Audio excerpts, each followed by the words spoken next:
Welcome to another episode of the Dragon's Den podcast. Today's guest is Lieutenant Jimmy Gregory from Cobb County Fire. He's a loving husband and father of 6. He's got about 17 years of fire service experience. He served in the Army and currently still serves with the Air Force. He's taught at multiple conferences, including FDIC. He's a Georgia smoke diver, and one of the main reasons that I reached out to him was that he's currently the lead instructor for the Cobb County Recruit Search School.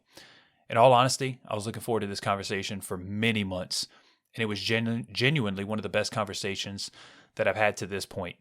The Cobb County Recruit Search Program holds a special place in my career development, and I owe a lot to it, the people that developed it, and maintain it. I hope you enjoy this episode. You ready to roll? I'm ready. Let's go. Oh, yeah, I'll get my sound correct, huh? All right. Welcome to the next episode of the Dragon's Den podcast. Today we have with us Jimmy Gregory. He's a 15-year veteran of the Cobb County Fire Department, and he has been with a whole bunch of fire departments. Quick intro on Jimmy. He has been with at least 5 different fire departments. I'm not even going to list them off. I'm going to let him kind of do that deal. He's taught at FDIC. He has taught at Firehouse Expo, Atlanta Firefighters Conference, Georgia Smoke Diver. Currently the lead instructor for the search cadre for the Cobb County Recruit School. And I'm going to let him do his bio. He's a double military, spent time with the Army, also currently serves with the United States Air Force. Super cool guy. But I've got to tell the backstory of how Jimmy even hit my radar.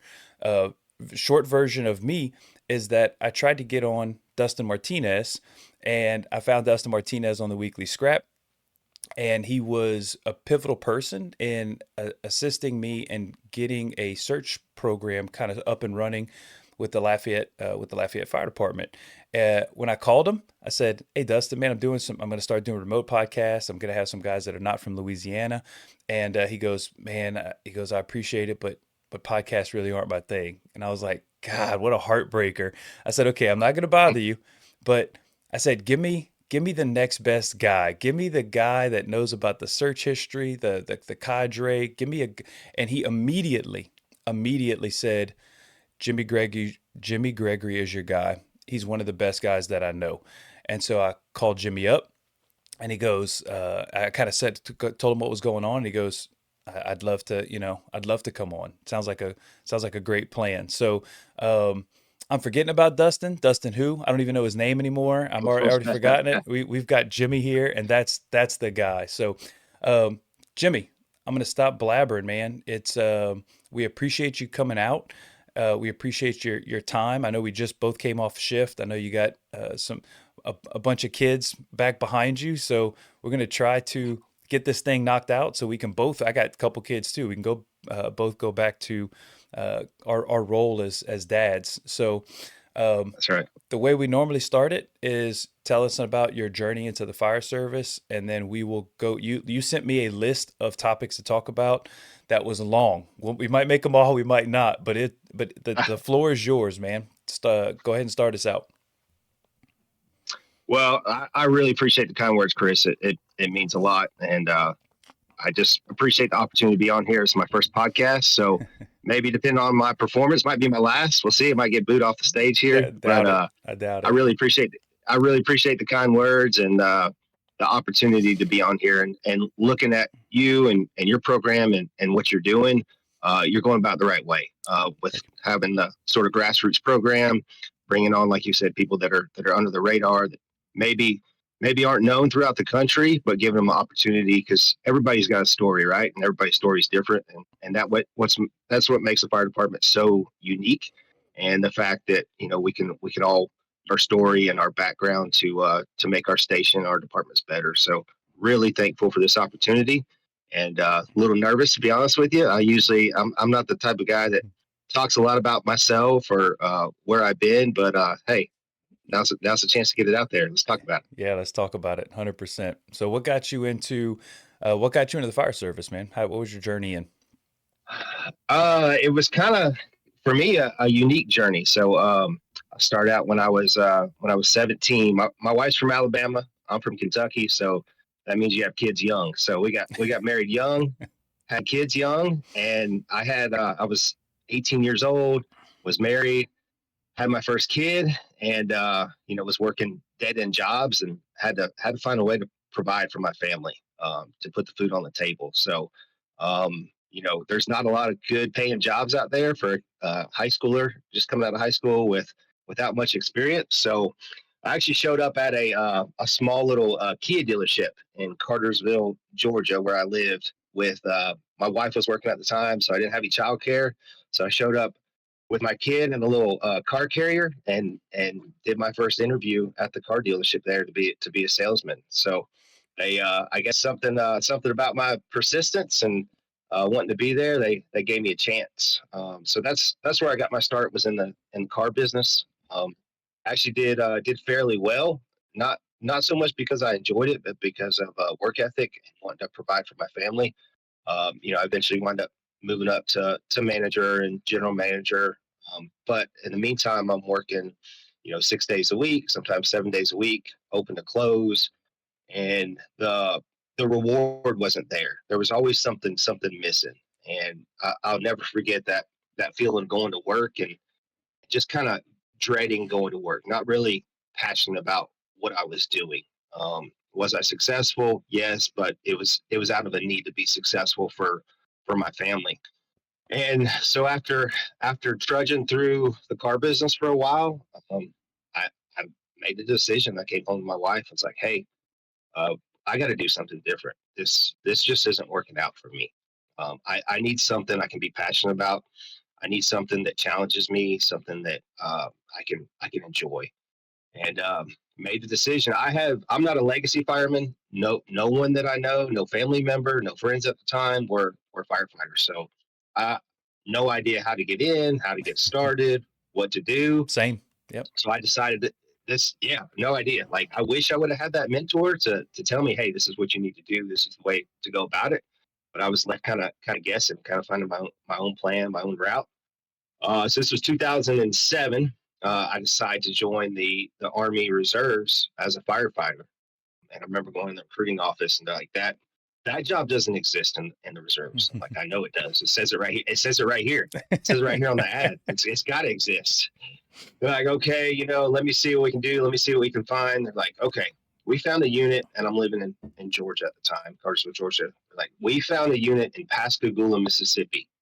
I'm like, I don't know where that is, but I'll drive there. I don't care. I just want to be a fireman. So like, okay, there's one spot, one vacancy, and if you sign this agreement saying you're willing to drive whatever it was, 200 miles once a month, go back and forth to drill, then you can get the job. It's like, I'll sign it. Show me where. I want the job. So I wind up joining the Army Reserves as a firefighter. I spent that 9 months away from my family between basic training and then went to the DoD Fire Academy. Like, that really gained an appreciation for me for my family and for the home life, and a vowed commitment for me to never take that for granted, because I'd always been with them, never been away from them. And that night's the basic training, the physical part, all that was easy. I was physically ready. It was the mental aspect of being away from my family for that much time, for that 9 months. So I complete the basic training and DoD Fire Academy, and I get back, and I'm like, okay, now I'm ready. I'm gonna find a fire job. Well, it's 2008, and everybody's doing hiring freezes and layoffs, and they're branding out stations, like the worst time to try to find a fire job ever. So I start just putting in applications all over the place. Shotgun approach. Like, I don't care. I'll drive. Hour and a half, 2 hours. It doesn't matter. I'll find a job. So I'm working. In the meantime, I got to provide for my family. So I'm stocking shelves at Publix, like whatever it takes to get. I'm not going back to car business. I'm not doing that. I'm going to find a fire job. And I wound up finding a little department, Spalding County. It was exactly an hour and a half away from me.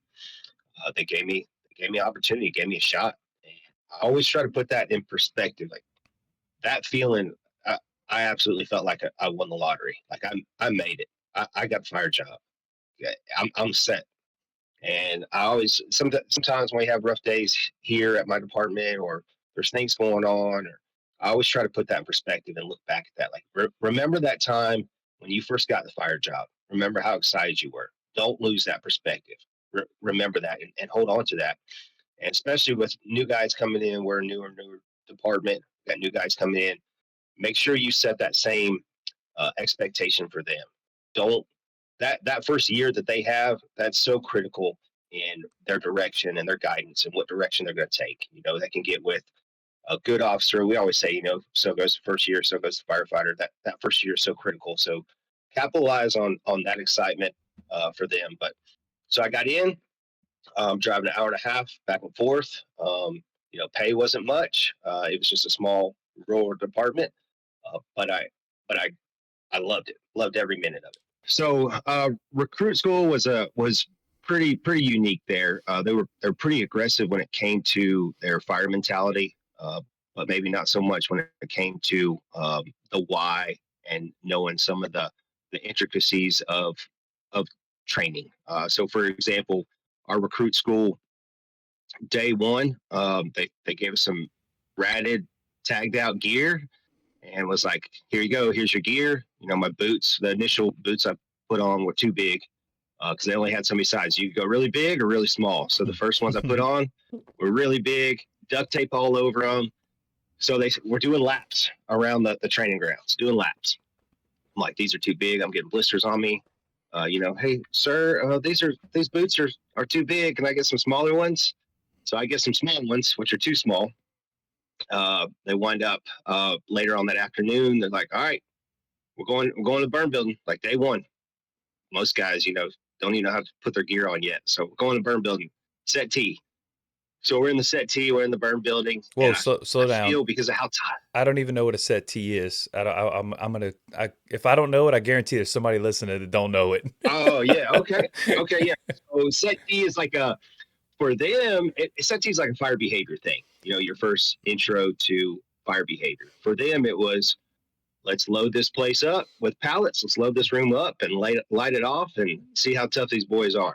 That was kind of the mentality. What does the T stand for? Set terrible? What is T? Maybe it is. I don't know. I never asked what the T meant, but yeah. All right. So load it up and burn it. Got it. Load it up and light it off. Yeah. Right. So I'm sitting down. They're going over a little bit of fire behavior stuff, and because of how tight these boots are, I'm feeling the tops of my feet getting hotter and hotter and hotter. I'm like, I don't think this is right, but I'm not saying anything. Like, I'm not going to be that guy. I'm scared to death. Like, I finally got a fire job. I'm not saying anything. I'm not going to be that guy. Sure. So we finished up with the training, and I get home that night, and both the tops of my feet are burnt, like second degree burns on the top of my feet. You can pull skin off, blisters, and oh yeah, blistering, yeah. So I have little, they were massive, but they were two quarter size burns on top of both of my feet. I'm like, I'm not saying anything. My wife's like, you need to say something. You need to tell them what's going on. It's only going to get worse. I'm like, no, I can't afford to lose this job. I come in after my first burn and they're going to make fun of me and tell me I'm weak or whatever. So I'm like, I'm not saying nothing. Oh, this drags on for a couple weeks and it's just getting worse and worse. It starts turning green, and because I'm always in wet boots, because the boots weren't that good. I'm in wet boots, got duct tape over them. We're continuing to burn. And finally it comes out that, I got the burns on the top of my feet. But I tell you that story just to tell you like how bad I wanted it and how bad I still want it. To go from a job where I didn't get any enjoyment out of it. I didn't get satisfaction, to having the feeling like this is what I was born for. This is why I'm here, is to be in the fire service. Like that's my mentality and that's my perspective. And like I said, I try to hold on to that and remember that. So so stayed there for 2.5 years. They were just a first responder department. Got my EMT on my own because I knew eventually I wanted to try to get a little closer to home. So got my EMT on my own, and then I had a chance to go to a department, actually a city department within the county that I work in now within Cobb County, Cobb County is made up of 29 stations, but then we also have Marietta has 6 stations. It's its own entity. Smyrna Fire Department, 5 stations, and Austell with 2 stations. So had the opportunity to get on with Smyrna, 5-station department, and it's a lot closer to home. It's about 50 minutes instead of an hour and a half. And the biggest appeal to me at the time is they only had a 2-week orientation. So I'd already been through the DoD Fire Academy. I'd been through Spalding. I want to get back to my 2448. I don't really want to go through another academy, not realizing at the time what I didn't know and what I needed to know still. I still had a lot to learn because the Spalding County mentality, it was pretty aggressive, but it was also, you're running 2-man engines, which is pretty common throughout the country, but forcible entry, you're not bringing tools to the door, you're kicking the door in and you're going in with the hose line. So the aggressiveness was there, but not without the know-how and like I said before, the strategies and tactics behind it. You just did what you could with the 2-man engine. So I get on at Smyrna Fire Department, and have the opportunity around. One of my biggest mentors was Pavel Troch. He was my company officer, and he's the type of guy that is always pushing you. He sees your the impact you could have. He sees your abilities. He has the opportunity. He has the ability to extrapolate those things. Like, he really sees the good in people. And after a couple of years at Smyrna, he's like, "Hey, you need to go to Cobb County." He had some relationships with Cobb County, and he's like, "That's where you're going to fit in at. That's where you're going to do well at." Nothing wrong with Smyrna, great department, but it was just small. 5 stations, 14 square miles. Not a lot of diversity in territory. It's just small. And I remember going, like, we worked at Smyrna Station 4, which is not far from Cobb County Station 4, where they house their squad. And I'd be at the station, like, watching their squad go by. I wondered, what are they doing? What's going on? And for Cobb County, the squad they run. There's 2. There's one in the north end, one in the south end. They run all the extrications, they run the fires, they run all the technical rescue. So I just watch them go by, like, what are they going on? What are they doing? Just wondering, just wanting to be a part of that. So Sure. While I was at Smyrna, Pavel Troch, my company officer, he had the opportunity. He got us involved in Cobb County's Truck Academy. So at the time, they had a truck academy made up of a few guys, and they would do forcible entry, search, ladders. So I got a little piece of that with Cobb County, and I realized at the time, that's how much I don't know and how much I need to know. And these guys are squared away. They got their stuff together. They're passionate. They mentor people. I want to be a part of that, and that's coming from the old school with the 2-man Congo line, train search, like I remember they would put like a baby on a window seal, to make sure that you're doing that exterior wall search. And I'm like, at the time, I missed the victim on the window seal, the baby. I'm like, this doesn't make any sense. Why are we doing the window washer on the sides of the house? Aren't our victims going to be located inside the house? Like, shouldn't we be hands on the interior of the room? Like, there's so much we're going to miss. It's slowing. My buddy's dragging me down behind. I'm dragging a tool across the floor. This is taking forever. This can't be doing justice to the victims. So I get a little piece of the Cobb County search program and the ladders and everything they have going on. And I'm like, this is it. This is what I want more of. This is what I want to know. This I've been missing. So I put in for Cobb County, and wound up getting on with Cobb County. In the midst of all that, I had the opportunity. I know you have 5 fire departments. I don't want to make it seem like I'm a guy that's always leaving. I worked for part-time for a couple of departments. Sandy Springs, they had a part-time program at the time. Roswell Fire Department was all part-time. So I had the opportunity to work for a couple part-time departments in the midst of all this going on, which was great, being able to see other departments, how they operate, what some of their thinking behind it, and also getting exposed to other guys from the Metro Atlanta. So Roswell, up until recently, it was all part-timers. So you had the opportunity to work with guys from Atlanta, DeKalb, and surrounding areas just to pick their brain, something to be it's a unique opportunity because you'd be riding backwards with a Atlanta fire chief or DeKalb captain. You're both riding backwards. So Yeah. just kitchen table talks were the best. It was like a little conference in itself. Just listen to those guys and picking their brains. We're definitely going to get into some of that. I have uh, I've got 4 departments, starting with a volunteer department and then hopping on to my paid department, but then also working 2 other part-time jobs. So I've seen 4 departments, and to your point, it's like, yeah, you get to kind of see a little bit of a different stuff, how this place operates differently from this place. And we're definitely going to go down the path of those boot searches, because that's 90% of the reason that I'm sitting in front of you here today, is based off of the search program. So, I don't know if you wanted to. Do you want to, before we dive into the Cobb County search program and how you guys operate? You do have TO drills, your first fire job. Do you want to back up to that stuff, or do you want to start diving into Cobb County search? It's up to you. No, we're good. We can start talking about the Cobb County search program, kind of how I got involved with it. If you're good with that. Yeah, yeah. I'd like to preface this by saying the little bit that I know about it, and you can correct any misunderstandings that I have. It was my understanding that the search culture in Cobb used to be a little bit rough a bunch of years ago, and they made a pretty decent conversion. I think I don't want to put Dustin's name in this, but I wanted to say it was Dustin that said that there was a big push to make a big switch over to an SME, subject matter expert kind of style, where you drag guys in off the line. That wasn't always the case, and I think he talked about success.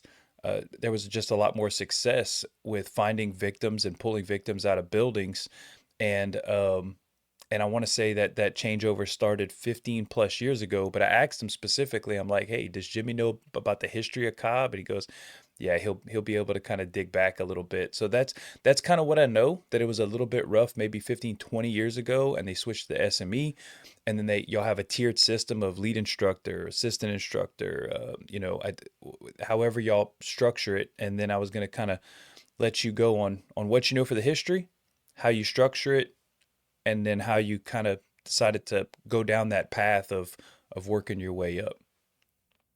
Yeah, absolutely. So the Cobb County Search Program, yeah, we come from a point of humility, and anytime we're teaching, whether it's hands on or whether it's a classroom environment, we always start with we haven't always got it right. It took uh, spreading that footprint. It took realizing that we have a problem within our county when it came to the search culture, and citizens. They have a certain expectation of us, and we need to do better at meeting that expectation. So, yeah, it started about 15 years ago, and it was kind of a culmination of events that caused us to get to where we're at now. And part of it was we had a near miss on a VES situation before guys really trained on it. And so there was a near miss there with a rookie and a senior lieutenant at the time perform event and research. And it led our department to kind of pump the brakes, or if you did it, you really had to justify, why you were doing VS. It was kind of taboo, kind of looked down upon as a tactic. And then you also had the training made a shift as well to go to, instead of 2 guys in training teaching the recruits, a little bit about, expected to know a little bit about everything and teach out of the IFSTA manual. There was a push from the training department to start working groups.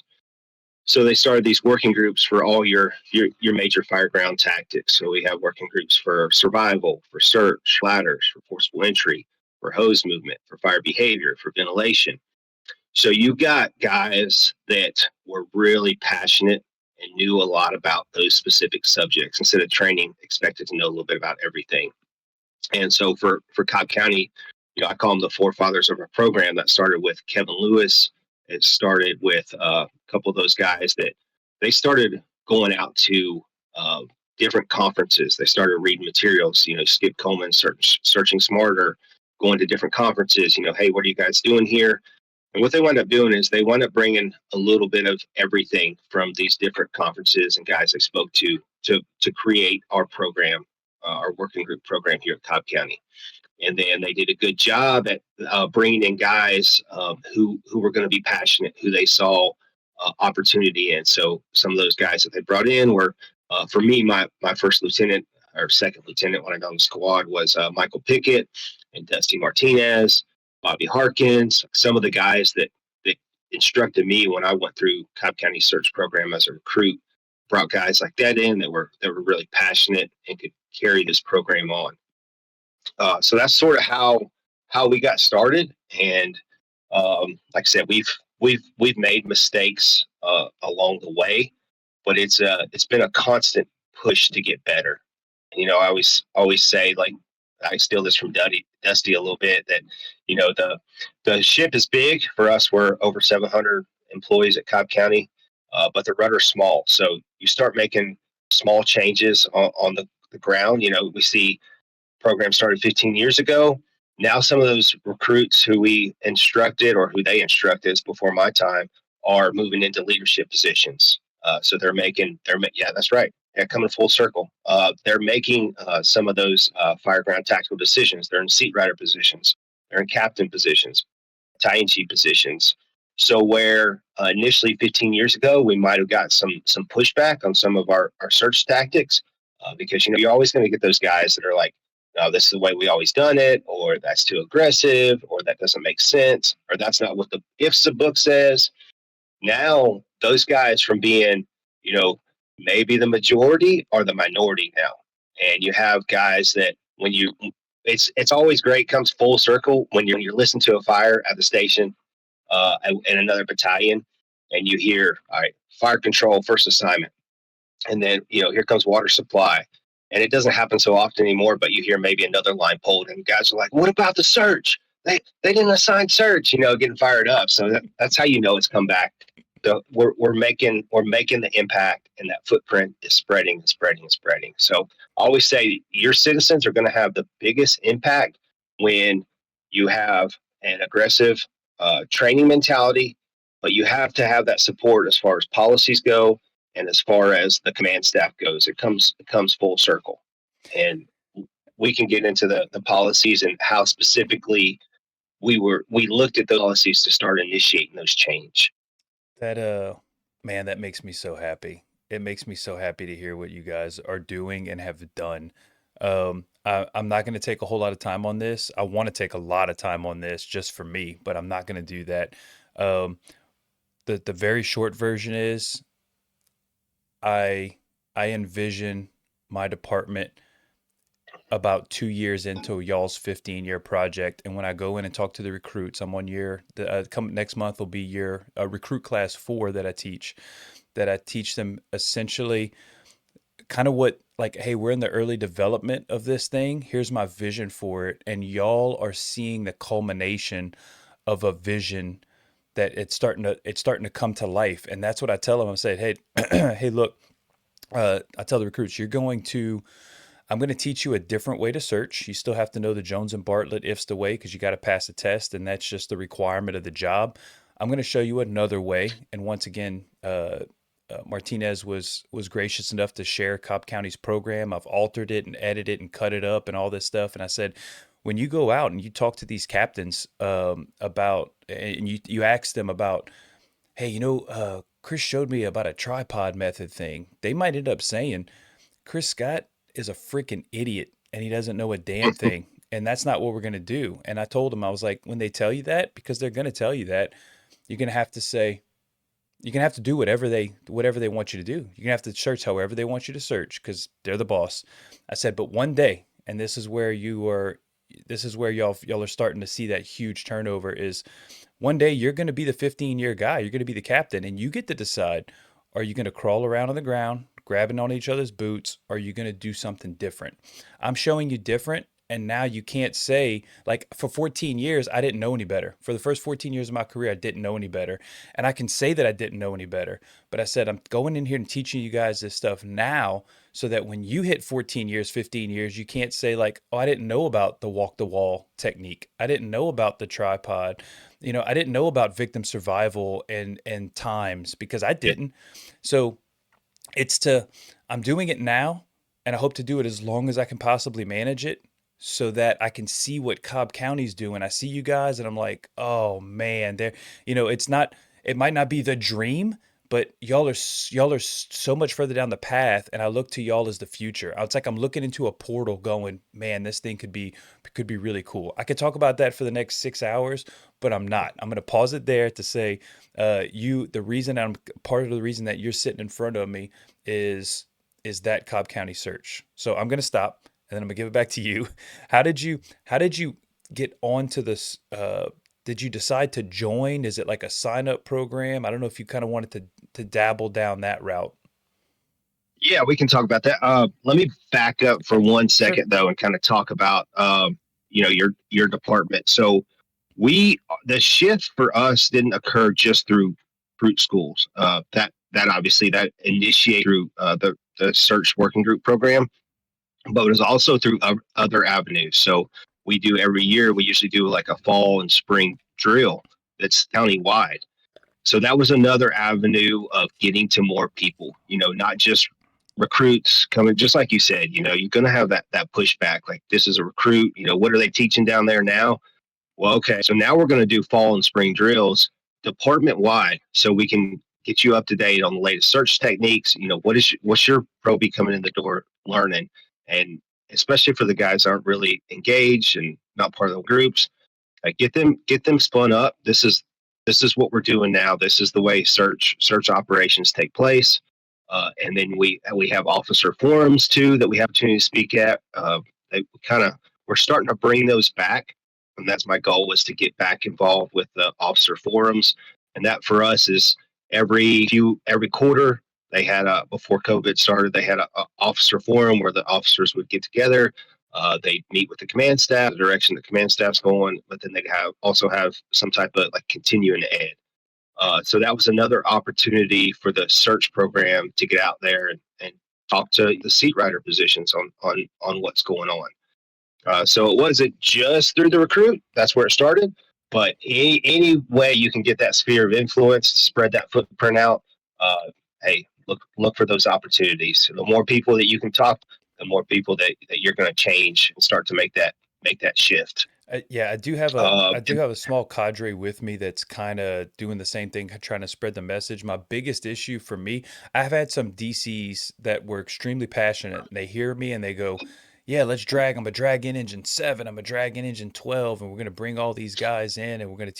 And my hesitation, like I called that DC, my battalion chief, on my off day, and I was like, "Please do not forcibly drag these guys in." Because personally, I feel like it becomes the opposite effect. Like guys that get drug in and forced to do um, will have an instant negative connotation, and it turns their brain off. So I'm trying to make it's easy for the recruits because they have to listen, but I want it to be more organic from the guys above me, and that is such a we can almost do once again a whole podcast just on that balance of when you're in the early stages of this. It would be great if it was top down, like top down all the way, new policies, SOGs, and then boom, it's blanket, and then it just has to be done. But that's not our reality. So, um, yes, when I do get opportunities, or when somebody's like, "Hey, man, what are you teaching over there? What are you talking?" I'm all in. If you ask me, good night. I'll teach you the whole recruit program if you give me the time. But it's that give and take of, I really want to teach everybody, but the pushback might not be worth, the juice might not be worth the squeeze. And I'm kind of looking at it as that Project Trojan horse, where we're just kind of that's right. training up giant piles of people and sending them and sending, and then I'm gonna be retired on the beach in 8 years, and I hope that it continues, and then we can see the fruits of it, like Reagan Underwood had said on one of the last podcasts. We're going to see the fruits of it 20 years, 25 years down the way, when we'll be long gone. But yes, I'm glad that y'all got buy-in from the top. We're not there yet, but I do hope to get there long term. It's just too much. It's too much of a shift over at this point, Sure. but we're working towards it. So I'm sorry. Go ahead. No, you're good. One of the things so we didn't necessarily change any policies, but we looked at our current policies and specifically our incident management system model to see what does it say and how can we use that to educate. And so for us, you have the LIP, life safety, incident stabilization, property conservation. For us, it's always been in our doctrine. It just had to be extrapolated. And hey, this is what it says. So for us, it says our number one incident priority is to protect and remove endangered occupants and treat the injured. So when we started getting a little bit of pushback, we're like, hey, it's right here in our doctrine. It says it right here. Your number one incident priority is to protect and remove endangered occupants and treat the injured. And then you start going, risk a lot to save a lot. Well, what does a lot mean? Well, to me, a lot is a life for a life. And I tell that to the recruits day one. I don't know at that point if they have ever had someone tell them that you potentially will put your life on the line for someone. And I ask the citizen, I do interviews with the citizens, hey, what's your expectation of Cobb County Fire Department? And it's always in some version or some form. I expect you to do what you have to do to save my life and save my family's life. So that's the expectation. And if we're not careful, we can lose sight of that mission. We have great programs. We have additional programs. We're all hazard department, but at the core of who we are, our number one incident priority is to protect and remove endangered occupants. We are there to aggressively seek and occupy a searchable space and remove victims from that space.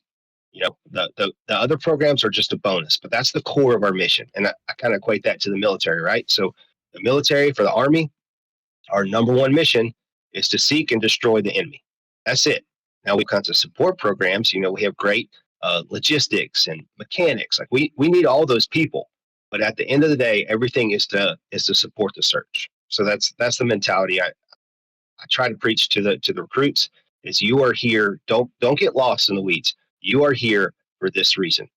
Everything else is just addition. Everything else is a bonus. Excellent. So how did you get into it? What you said, you got the exposure to the truck academy, you saw some of the search stuff happening, and then what made you say, I'm throwing my name in the hat to start wiggling up I don't call them ranks, but wiggling up the ladder towards now you're the lead guy. You're the lead guy for the search cadre. So that speaks credit to the people around me more than myself. My mentors, the Cobb County organization. I finally found an organization that if you are willing and if you put in the work, people will find you. People will notice you. You don't have to go around saying, that I'm interested in this or I can do this or I know this. If you carry yourself humbly and you work hard and you build that reputation, people will know what you're about, and opportunities will come for you before you have the opportunity to come for them. So during recruit school, which for us was a 6-week lateral condensed program, the other good thing about the working groups is you have guys from the field coming down. So you have an opportunity. One of my mentors, Bain, senior fireman for life, great dude. He always told us that, hey, your reputation is like currency. If you go through recruit school, you can come out either reputation rich or reputation bankrupt. It's up to you, because you got guys that are actually out in the field at stations that they're talking about you, whether it's good or whether it's bad, based on your reputation, your performance here. So I had the opportunity after recruit school to come to Station 4. Station 4 has the engine, truck, battalion chief, and the squad at the time. One of my mentors, Michael Pickett, he was on the squad, and he also helped with the search. He was the next tasked with taking over the search program after Kevin Lewis.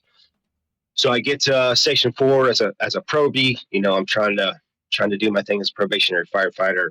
Absorb, learn everything, but all the meantime knowing that hopefully I get a chance to get on the squad. Like that's my ultimate goal, is to get on the squad. And the guy, they make fun of me, because at the time, like they'd be going to all these fires in different areas, different battalions, and I'd just be in the bay, like watch them go by, with the foam finger, like go get them, guys. Wish I was there. Yeah. So I just tried, during that probationary period. It's a year and a half for Cobb County. I knew I wanted to get on the squad, and I knew I wanted to have that opportunity, but at the same time, my priority is the engine and being a probationary firefighter. Don't don't look up. Just stay, walk humbly, do your thing, and hopefully those opportunities will become available. And fortunately for me, Michael Pickett, the lieutenant on the squad, I finished up my probationary period, and about that same time, they had a vacancy on the squad. So I got in there as a fireman on the squad. Mission accomplished. I got my goal. Never in a million years would I have thought that, if you'd asked me a few years earlier, would I be riding backwards on squad 4? I would tell you you're crazy. There's no way. Like all the things that would have to happen to make that happen. First off, guys don't leave those positions often, just because it's such a unique opportunity. And there's no way I would have thought I'd ever be on the squad. So I get on the squad, and the squad helps out a lot with different working groups, survival, search, and they just started taking me under their wing. Michael Pickett, at the time, like I said, he was kind of named second in command and the next successor of the program after Kevin Lewis passed it on, and he Can I pause you real started quick? bringing me in. Wait, Yeah, Was Kevin Lewis the first? Was he like the original search? Like he was the spawn of the big search program? Kevin Lewis was where it originated, the forefather of our search program. Very Yep, cool. he's worse. Very cool. Okay, so I didn't mean to interrupt So you. Go ahead. yeah, you're good. You're good. So started going with those guys to these different working groups, and I got asked by my lieutenant, Michael Pickett. He said, "Hey, do you want to be a part of this?" I was like, "Absolutely. Okay, show me what I need to do." So kind of start the process as just a grunt, during the demo phase of the walk on the walls. Like I'm the guy on the ground, teaching these guys. Not really teaching. I'm the demo guy. They're Sure. talking, I'm demoing, I'm shadowing, whatever I need to do to learn from these guys and be a part of this program. I'm in it to win it. It's just opportunity after opportunity like that has become available. And like I said, a lot of it is because of my mentors. So I'm standing at the time like side by side with the guys that I look up to. Like to me, are giants in the fire service. Bobby Harkins, Michael Pickett, Dusty Martinez, Kevin Lewis. Like these guys are legends in my mind. And so I start going through the shadow process. Like, hey, just bouncing around, learning from different guys, picking their brain, trying to expand on that knowledge. And it wasn't so after Michael Pickett made captain, then it was passed to Dusty Martinez. And each lead has kind of put their spin on it to make it bigger and better. Dusty, when he took it, he leaps and bounds. I mean, it was already a great program, but he put his own spin on it. And that the last day, he really upped up our burn day, our day 5. He really upped up the scenarios and the intensity, and just throwing everything that we can at them, make it complex to prepare them for day 1. When you get out of recruit school, if you have the most chaotic, crazy scene, that you know what to do day 1. Like we don't want to be that type of recruit school that you get out in the field. They're like, okay, forget everything you learned during the academy. This is how we do it here. No, this is what we do during recruit school is the standard. We do, we hit a quick little IFSTA, PowerPoint, but that's well after I've done my PowerPoint. We've set that standard. And while we're going through it, I tell them, this is BS. We're not going to do this. This is in the book. I make that clear. Like, Right. you got to know this for your test, but this isn't how we operate in Cobb County. And it's usually 4 when we do the IFSA presentation. So they are indoctrinated in our program. And sometimes, they'll even look at it. Before I can even call out, they'll say that's not right. They've got that buy-in already to know the difference between what the standard should be and what the IFSA book says. Perfect. So it wasn't, so I'm going through the program, eventually stepping up to where I'm teaching different stations. And it wasn't long. And I say this to all the guys in our program, while you have the opportunity to be around some of these senior guys in our department and our search program, learn as much as you can, because they'll be gone tomorrow. And so that's kind of what happened to me is the guys that I grew up under thinking that will always be there. I can always, which they're still in our department, right? They moved on to different and bigger things. They've promoted. But I look around not long after, I guess it was about 2 years ago. I'm one of the senior guys. A lot of the guys that I grew up with that mentored me, they've moved on to different positions. And Dusty was the lead at the time, and for whatever reason, he tapped me to be the next guy, and he had a very influential uh, part on me. I honestly, I didn't feel capable. I didn't feel like I was the guy, just coming from a humility standpoint, like looking at the guys who had had the program before, like who am I? I, I'm not ready for this. I don't deserve this. And he didn't just say, "Okay, it's yours, Jimmy. Take it over." We went through a few classes together where I was shadowing him, and each class I'd have a more integral part of the recruit school. All right, the first class you are in charge of day one. Now we're going to step it up. You're in charge of days 2 and 3, and eventually it got to where, okay, you're in charge of the whole thing.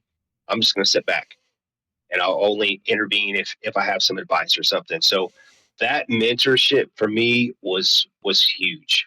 Just being able to follow up with Dusty Martinez, one of my idols. What it had a profound impact on my confidence and my ability. He's like, "Hey, it's your program now. You do what you want with it. You make it bigger and better." And his feedback throughout that shadowing process was like, "Hey, you're doing a great job. You're killing it." Like those little things, I don't think he realizes what those things meant to me, but it gave me the confidence that I needed. Yeah. Um, so I'll forever be grateful for that impact and involvement with him. I hear you talking, man. I get my heart is full because I think about what my vision is and what my plans are, and I see you guys once again. Y'all are like 15 years ahead of where I see the future, and it's like, man, it could be so. It gives me a lot of hope. Let me say that it just gives me a lot of hope of like how I'm trying to track this thing, and it's going to take time, but I'm very excited for the future. Let me ask you this though. I'm gonna back you up. I'm gonna dive into it because you talked about I wasn't sure if I'm the guy. I'm not sure if I'm ready for this, and that's just basic imposter syndrome. I've experienced it too multiple times. But was you said you I was like you sent me the big list of stuff and you did not put Georgia Smoke Diver on it, and I was like, hey, I want to hear about Georgia Smoke Diver, and you texted me private. You're like, not that you say you don't really like talking about it. You just want to stay low key. I'm like, no, dude. I think y'all are killers. Y'all are all killers across the board. I fanboy over Smoke Divers. Say what you want, but I think y'all are super cool. But I bring that up to say, did you would number one, you can do briefly if you want. What got you into Georgia Smoke Divers? But more importantly, did you already go through that program and then say that you weren't ready to take over search? Because my brain is thinking like, if you've already gone through GSD and then they ask you to take the program and you're like, oh, I'm not the guy, I'd be like, no, dude, you're exactly the guy. So, yeah, I want to hear it. For me, I know you don't want to, you don't like, I say don't like talking about it. You like to remain low key. I get that. I want to throw that out the window for a short time and say, what got you into that? And or once again, did you already go through that program before you took over the search? Because that seems like that would prepare you pretty damn good. Yeah, so I actually went through Smoke Divers when I was still with Smyrna Fire Department. Oh, Lord They have had a brick. mercy. Oh my Yeah, goodness. Oh, this yeah, guy right here. I All know, yeah. right, go ahead. I'll let you go. Yeah, I went through when I was with Smyrna Fire Department. They actually had a pretty good presence to be a small department in the smoke diver program. I had no idea, what it was at the time, what was involved in it. And the class before I went through, there's a guy named Jason Evangelista. We talk about that footprint, that sphere of influence. His mentor was Pavel Troch, who was my mentor. And he went through the program and he struggled, some. He made it, graduated, but he came back and was like, "Hey, this is what you need to do." There was no. It used to be. It was kind of like a secret. Like, what do they do there, or how do I prepare? And guys wouldn't really share. But Jason, at least for Smyrna, he kind of broke the mold on that. It was like, all right, this program you need to follow if you want to get ready. was like, okay, sure, I'll do it. So I started, me and a buddy, which was nice. I got to train with a buddy, same shift, same station. We started training together and getting ready for the program, like, physically. And uh, so I spent 3 months getting ready for the program. Gear workouts, calisthenics, O course, trying to break my body down however I could, whether it was lifting, CrossFit, like whatever ways I could think of to destroy my body now, so they couldn't destroy my body when I get there. That was my plan.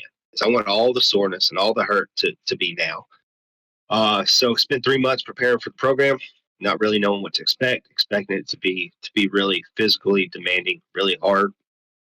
And I spent, 6 days making through the program. My buddy, so it's funny, the buddy that I trained with, he came to my house the night before. You show up on Sunday morning, it's your first day there. He came to my house Saturday night, and the place where they have it at is Dalton, Georgia. It's about an hour drive from me. He came to my house Saturday night. We're like, okay, we're doing this together, riding up there together. Nobody's leaving. We're not leaving unless we're dead. We go up there, carpool together in his truck, and day two, he's like, I'm out. I'm like, what? You, you, where are you going? He's like, it's not for me, man. I'm like, come on, stay, dude. Like, we can do this together. And like his hands like cramping up like this. He's like, I can't do it anymore. So I'll help you straighten them out. I got you. Yeah, We'll make it together. yeah, He had made up his mind that he was done with the program. And so now I'm having to hitch rides. Like, what, you just gonna leave me here? He's like, yeah, I'll take your stuff out of the truck. I'm like, all right, dude. So he took off. And that just goes to show you, like, if you want to do the program, you have to do it for you. You can't depend on anybody else. You have to do it because you want to better yourself. And so I always tell, the danger in the program like that is, not as great as it is. Don't let it go to your head, and don't let that be the end of your career. Let that be the springboard for your career.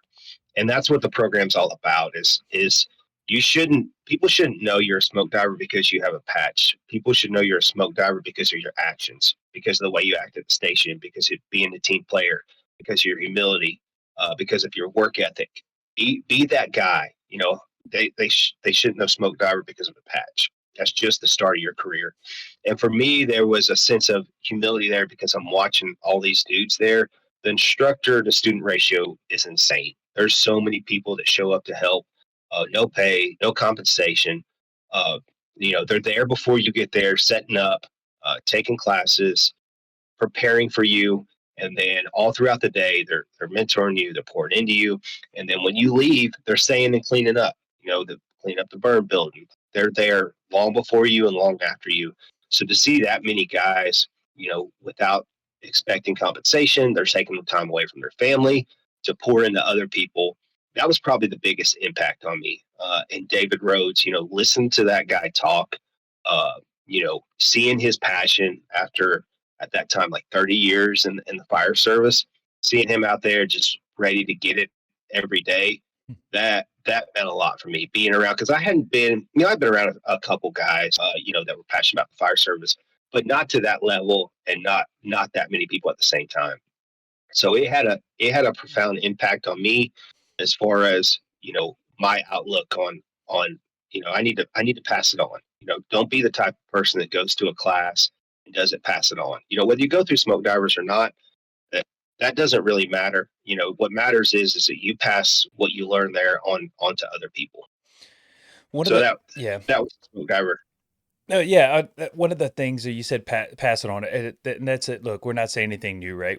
Every conference has ever been you go to, they say the exact same thing. But I end my slides with that right there, with the Top Gun. With the if you go back and look at the Wikipedia for the people at Top Gun for the Air Force, for the Navy, excuse me. We think, my thought was previously, I didn't know this until I looked it up. My thought was that, that's the tip of the spear, guys. There's everybody else. There's a bunch of, say, firemen or Navy pilots or whatever, and then there's the smoke divers or the Top Gun. But the Top Gun program was literally designed to pull the regular guys up, train them at a very high level, and then the intention was fully there for them to go back to their squadrons and then teach the, or whatever you call it, I'm not a military guy, to go back to their groups and teach them those high level tactics so that they could all be better. Right. Not to say they're all going to be Top Gun That's right. pilots, but that's the feeling that I get with, say, conferences or the smoke dive. And once again, not a smoke diver. I don't want to talk on my ass, but that's kind of the point. It seems, not the point, but that's one of the main missions. Go take this stuff and go drag it back so that we can all be better across the board. So, um, okay, so Yeah. That's, we got kind of the smoke diver deal. Um, I the lead search guy. I gotta know from the smoke diving, because smoke divers fascinate me. Just bear with me for a second. We didn't know what it. We don't have a culture of smoke diving at my department, and in our area. Our whole area is just kind of like you being right next door to the place. Obviously, it's a little bit more on your radar. But you made it through first attempt. Pretty, pretty big deal. I wish I would have known about it as a young man, because like there's something in my brain that excites me about that. Like I signed up for Basil's One Bad Tour. Um, there's no way I'm going to make it as a 42-year-old man, but I just want to go get beat up really good. But I wish I would have known about it when I was much, much younger, because it's something that does appeal to my brain, to the suffering. But my question, just a simple question, were there times, because we have a smoke diver in the cadre, Josh Bork, who went through the Mississippi program, which obviously is a different program than okay. the ones that y'all went through. But there was multiple times. I did a whole podcast with him where he was like, there was several times where I wanted to quit. And he goes, there were several times where I was like, well, okay, I'm not going to quit, but I'm just going to fail. Like, I'm just not going to be able to complete the deal. And he was kind of mentally talking himself into, like, I'm fine just failing and just leaving. And I'm wondering, just real quick, I guess you went through those same mental battles of like, man, let me just step away, go take a hot shower and kind of be done with it. And it doesn't have to be a long story. I'm just interested. Yeah. No. No. Yeah. That's great. So smoke diver challenges everybody in different ways. Some people it's physically, some people it's mentally. Sort of way the program's structured is you start the morning, you got your spot where you line up at, and you start off in full gear, and you're doing calisthenics in your gear. You're doing up downs, you push ups, you're doing jumping jacks, uh, all to try to get to you mentally. Like some people, day one, like that's it, they're done. That's all it took to get them. And consistently they're telling you it's only going to get harder. It's only going to get harder. So if you're already quitting, you're already making that negotiation in your head, like, hey, I'm barely doing this now. Now it's going to get harder tomorrow. I'm out. I mean, you have your webbing with you. You're supposed to maintain contact with your partner, and they have a pike pull up there. You see it while you're in the midst of doing your calisthenics. Guys are putting their webbing up there. And for me, it was just stay focused. Don't look left, don't look right. You do your thing, and you'll make it through this thing. But as far as challenging goes, physically, I honestly I felt like I was prepared. Nutrition wise, I really tried to take care of my body, consume as much calories. All that factors heavily into it. Hydration. But the mental side for me was the thought of fear, like knowing that I put all this time and effort into it. The shame for me if I didn't make it through, or if I didn't pass a drill, uh, that would have been difficult, because I try to pride myself on never giving up, never quitting, always being successful. Uh, so of all things, like everybody's challenged in different ways on different drills. Of all things, the thing that almost got me was the hot bottle swap. People are like hot bottle swap. So for us, when I was going through with Smyrna at the time, they didn't have the quick connects. They had the threaded bottle connections, and they would never line up. Once you got the cylinder locked in, threaded, you try to make the thread connection, and it would never line up. It would always be some type of you have to make adjustments. So this is Wednesday, day 4. They're taking you up there, and it's blacked out, it's smoky, and they give you, you go in there, they give you another cylinder, you got to do your hot bottle swap. First attempt, I wind up, I can't get it. I break the seal, break the mask, the regulator, and I didn't pass. I go back in there again. I'm like, all right, I'm gonna do this time. I'm gonna do it this time. I can't get that connection. Same thing. I break the regulator. I just can't do it. So this is the third attempt, and he's like, all right, if you don't pass this time, you're gonna be sent home. Due to non-compliance or not meeting Failure to standards. complete or whatever. Sure. Yeah, failure to complete. Yeah. So I'm like that. That was my lowest low, is knowing that this is my last opportunity. If I don't get it, of all things, I'm beating myself up. I know. Of all things, hot bottle swap. On threads. Hot bottle swap. You're Come just on on, come threads. on, get it right. Get it right. So yeah, I got the last final attempt. I was able to complete it, and I was on such a high. I was like, I'm ready now. Like, there's nothing that can stop me. I still have a long way to go, but that was my hurdle. Yeah. Was Okay. the hot bottle swap.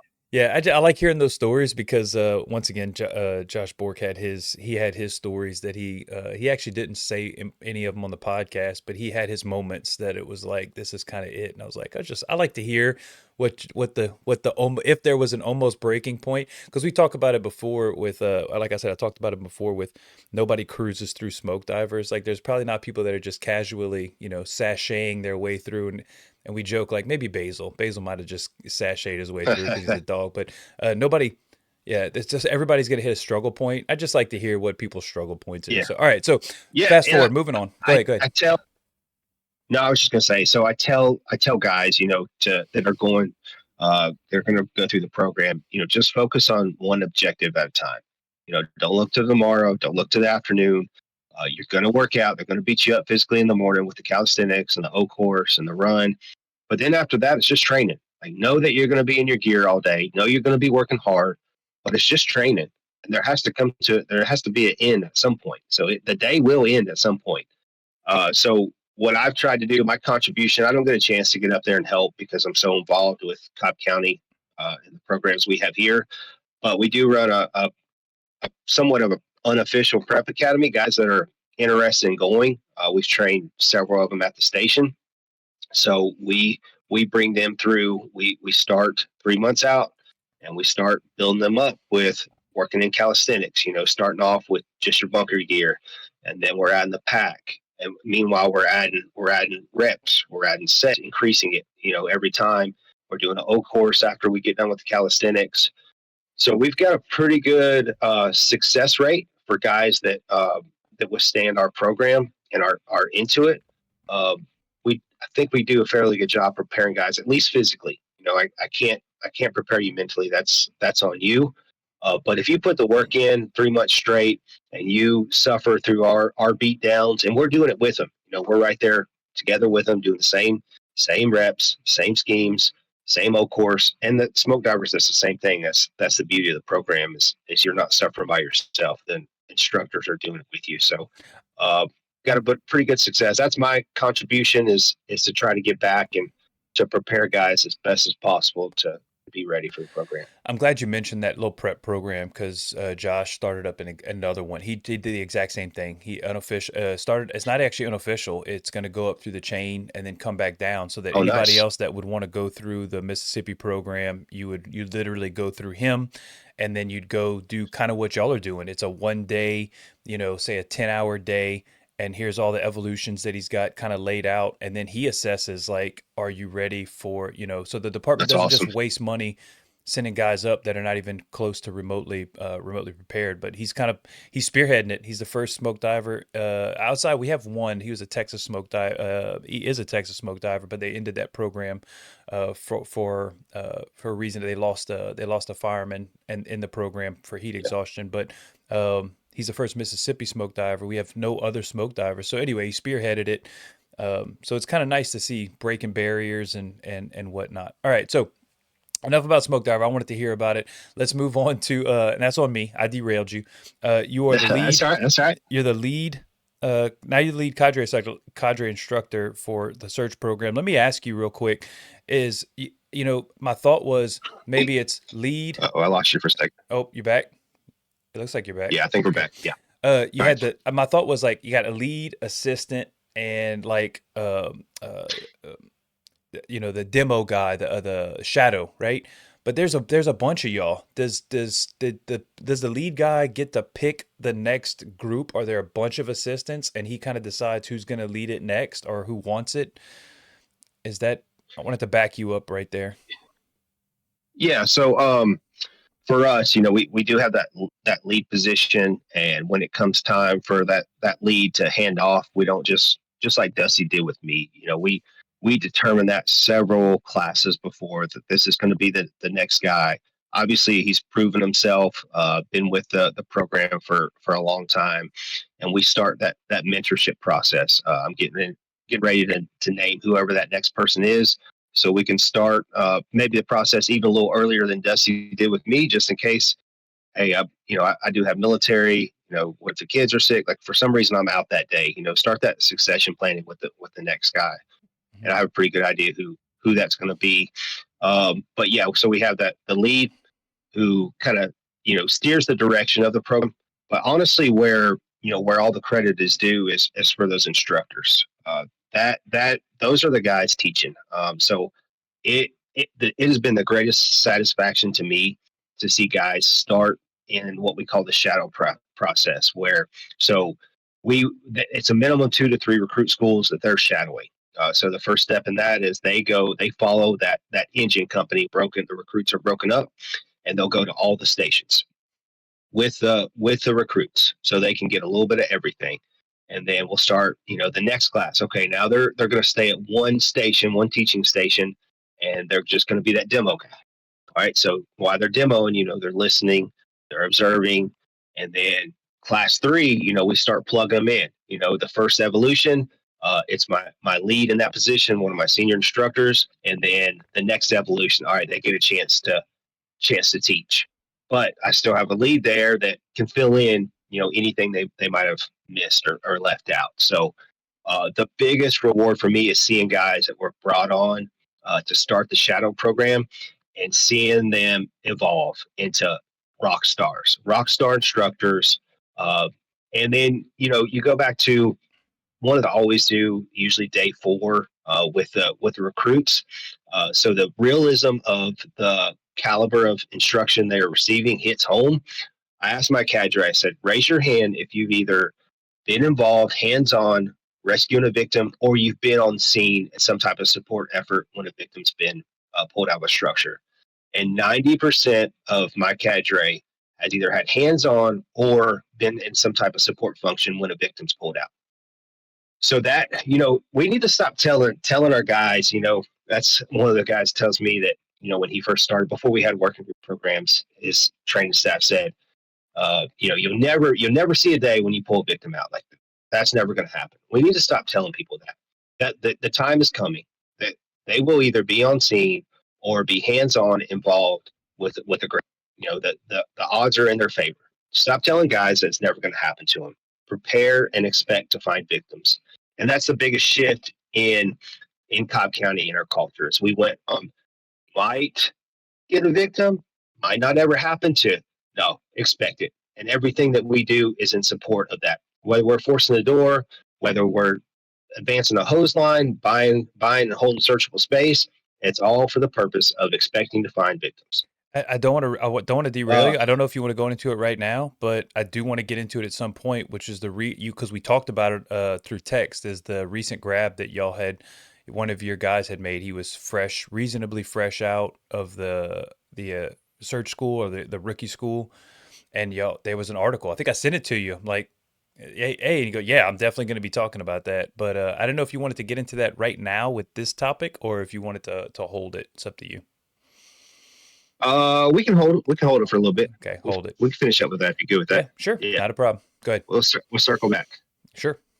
So that's kind of the way our program works. I'll have guys that we really don't have to do a lot of recruiting. Guys will usually come to us and ask, "Hey, how can I be a part of this program?" So we plug them in with the shadow program. Are they going to be a good fit?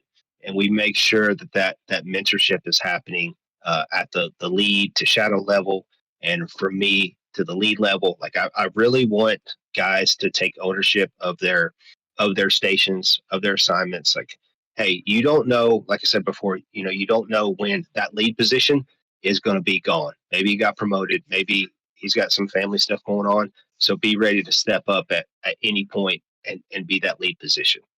Yep. Perfect. Let's see. How Trying many to how think where many we're. guys we talking? Yeah, you're fixing to move into. I'm assuming you're fixing to move into how you kind of structure the program. But like, how many guys we Yeah. talking ballpark to run a search program? Because I've been the way I do like a day and a half, 2 day, well a day and a half. Yeah, and y'all are a 6 day. So obviously we're on different levels, and it takes myself, somebody being the victim, a couple of like I can get away with it with maybe like three or four. I could probably swing it, and that's dragging in like our training officers in order to do it. So like I'm wondering what's the scale? Just give us a vision of the scale of Cobb County search program, number of people. So I have the last couple of years. That's something I've tried to do is bolster our search cadre numbers without diminishing the quality of instruction. And that was a challenge initially, is trying to increase those numbers and still maintaining that consistent message. So that was on the lead positions. Every once in a while we have something come up, whether it be a conflict or something. So we bring them together and talk about it. Let's address it now. And I think you're going to get that when you have as many new members coming on as we did, but we pushed past that. And my anticipation with increasing our cadre numbers was, as I knew we were about to start having some large recruit schools. So just this past week, we had a recruit school of 46 people start, Huge. 46 recruits. And we're getting to a point where we have 46 people starting now. We'll have in the fall, they'll have another class around the same, and they'll split them from EMS and fire side. So that's three classes, three recruit classes, fire classes total. And then they're talking about a little program as well. So between all those weeks, anticipating large recruit classes, anticipating additional recruit schools, for me, it was bolstering those numbers to make sure that we can cover, with guys, whether it be, guys are on spring break or, they got a lot going on. We can make sure that we have plenty of people there to instruct. So And I give credit to our department. what's plenty of The people for number, y'all? sorry. Yeah, yeah. So we're sitting right Roughly. around 30 members right now, 30 members. Cool. And how many would be? So you got 30 And members we're of all, the cadre, but how many are like actively engaged? Is it 30 that are kind of all rotating, or is it like, hey, I got 30 members, but for this rookie academy, I'm only using maybe 15 or 10? Like, what's the? that that's pretty accurate as far as who's involved is right around 30. Every once in a while something may come up or somebody's got something going on. But yeah, my guys are dedicated, and I give all the credit to them. Like I'm just a guy behind the scenes with the clipboard, making sure that we're staying on task and making sure we're rotating. But my cadre, I couldn't ask for better guys, man. They make my job easy. They are passionate. They love what they do. They show up day in, day out, ready to work, ready to pour in, uh, offering real world experiences. Like I said before, I have the unique opportunity to have guys that have actually been involved with hands-on victims. Some of them multiple victims. So they're not just going through textbook. They're speaking real world experiences. I'll say a couple of things come to mind. A bunch of stuff comes to mind. Once again, man, I could talk to you forever about this, but like number one is you get buy-in from Cobb County on this because you paid that. I believe, correct me if I'm wrong, that y'all the fire chief supports paying guys coming in on overtime. This is not like volunteer work for y'all.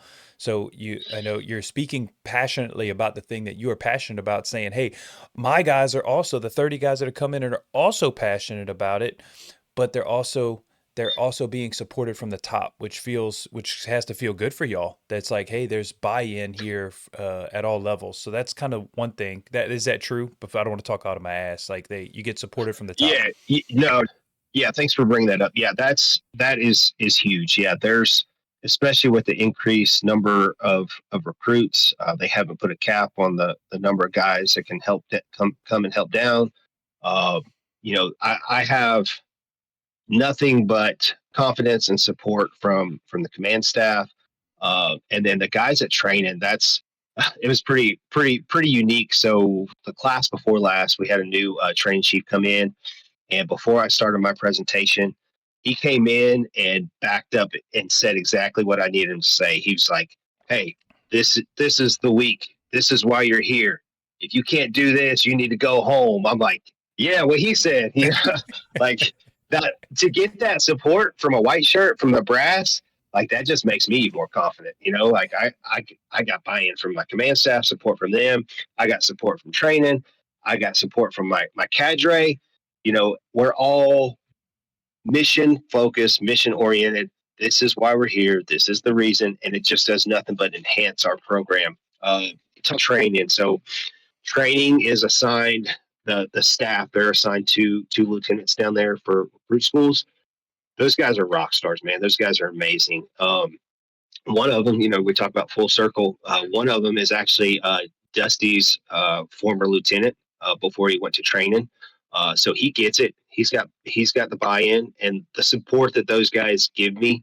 I rely a lot on them, especially the last few classes. We've gone to acquired structures for 2 days, which we can get more into the day by day. But We'll get there. the amount of work that requires from them, as far as loading up all the equipment, getting the recruits loaded up, going to acquired structure, porta potties, parking, like all the additional things that they take care of that I don't have to worry with, or I don't have to think about. Smoke machines. Do we have enough candy smoke machines? Are they working? All right, this one's broke. We'll get you one tomorrow. Like all those things that they take care of and the support that they provided me, I couldn't do without them. And I'm so grateful and so thankful by it. Yes. So yes, I agree with everything you're saying. Once again, I have my own story of how good our training officers have been to kind of support the little. Once again, I don't call it mini Cobb, but like it's kind of what it is. It's a little mini Cobb, but it's all the same stuff. Everything you're saying is like we did acquired. I've done 3.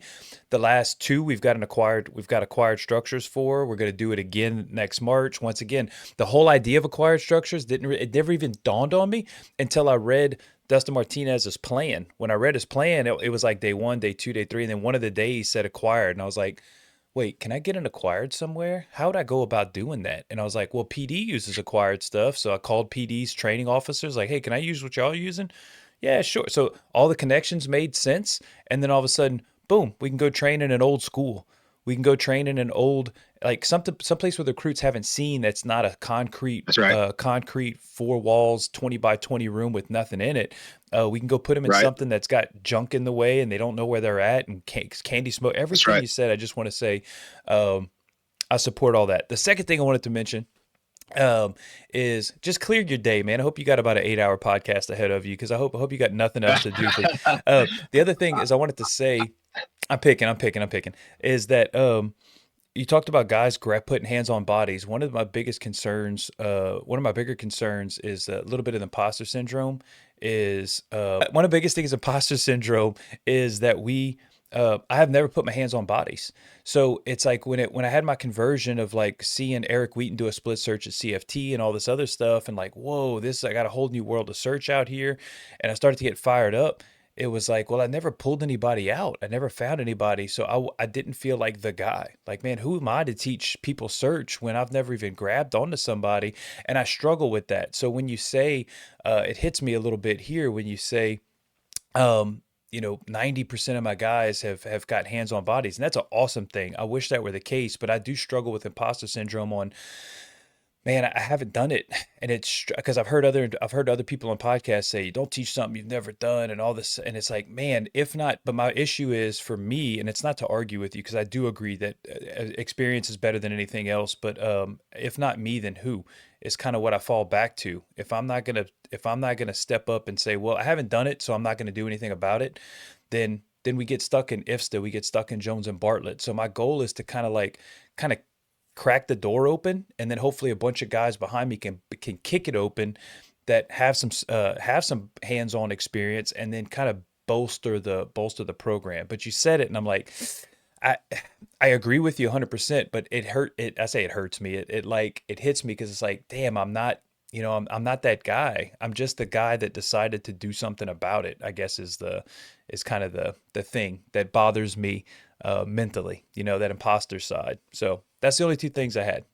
Well, yeah. So what I can say to that is, like we talked about the similarities between our departments is, that's where we were too. We didn't just start off with the working groups as all right, everybody here has had hands-on grabs. We did exactly what you're doing is reaching out. You guys doing in Cobb County. What are you guys doing in other departments, and bringing it back? But maybe we haven't all had hands-on, but we've got the experience by talking with others. We've got the science. We've got the firefighter rescue surveys. We've got the UL studies. We've got all this data and science that is backing up what we're instructing. Yeah, It's not just I came up with this, so I think this is the way to go. You're vetting your process through speaking to other people and being knowledgeable on it. So yeah, don't true. don't let that stop you, man. Yeah. Keep doing your thing, and hey, maybe it's not you that's going to have hands on next 5 years. Maybe it's one of those recruits that are coming out that are going to get Oh, it, and they're going oh, to come back to you and say, you were right, dude. Like this is the way it worked, or this is the way I learned. This is what happened with me, and we'll talk a little bit about Rogers, how it came full circle later. But oh, we're yeah, definitely getting Rogers, but also I have the exact same experience. So I'll support you once you talk about his story. I'll support you because I've already had the same experience, which is very, very cool. But outstanding. go, all right. So dragging back the search program. All right. I'm not going to derail you. I promise. Go ahead. Oh, you're good, man. I'm having fun. I'm I'm having gonna take look, this mic. I'm gonna move it off to. fun. Go ahead. All right. So we want to go kind of day by day the search program, how it works for us. Yeah, if you want to do how you kind of lay it out, like I said, I don't think you have to go into Yeah, like the tight details of the program, but if you just kind of want to lay out sure. what Cobb does, it's perfectly fine. Yeah. So overall, kind of look at how we run program. The program is the crawl, walk, run. So we start off with day one. We'll start them off with, all right, this is how you move. This is walking the walls. This is the hook. This is leaving the tool inside that bedroom instead of searching with the tool. When you're coming across a victim, adult victim specifically, sweeping around that victim, making sure that there's not another victim. Find a victim, find another. That's what we always say. We try to hammer that home. We go through basic drags and carries, which that has really expanded more than it used to be. That kind of stemmed from lessons learned from 13, 14 years ago from a couple guys that, didn't know how to get a victim. They'd always done like, all right, our plan is to do the webbing thing. If we come across a victim, we'll get our webbing out and we'll, tie a lasso or whatever it is, and we'll get them out. No problem. Well, that didn't work, so that side of the recruit school program kind of evolved from their experiences, and it's done nothing. It went from, all right, this is how to get an adult victim out. This is now how do you get a child out? How do you get a baby out? You victim out a window, victim on a ladder, victim down the stairs. So that portion has really evolved a lot. So we go from walking the walls, body movement, tripod position, drags and carries, just your basic search concepts, how to move, how to find victims. That's day one, and then I do the classroom portion that afternoon, and we look to we instill them. Like I said before, this is the mission. This is why you're here.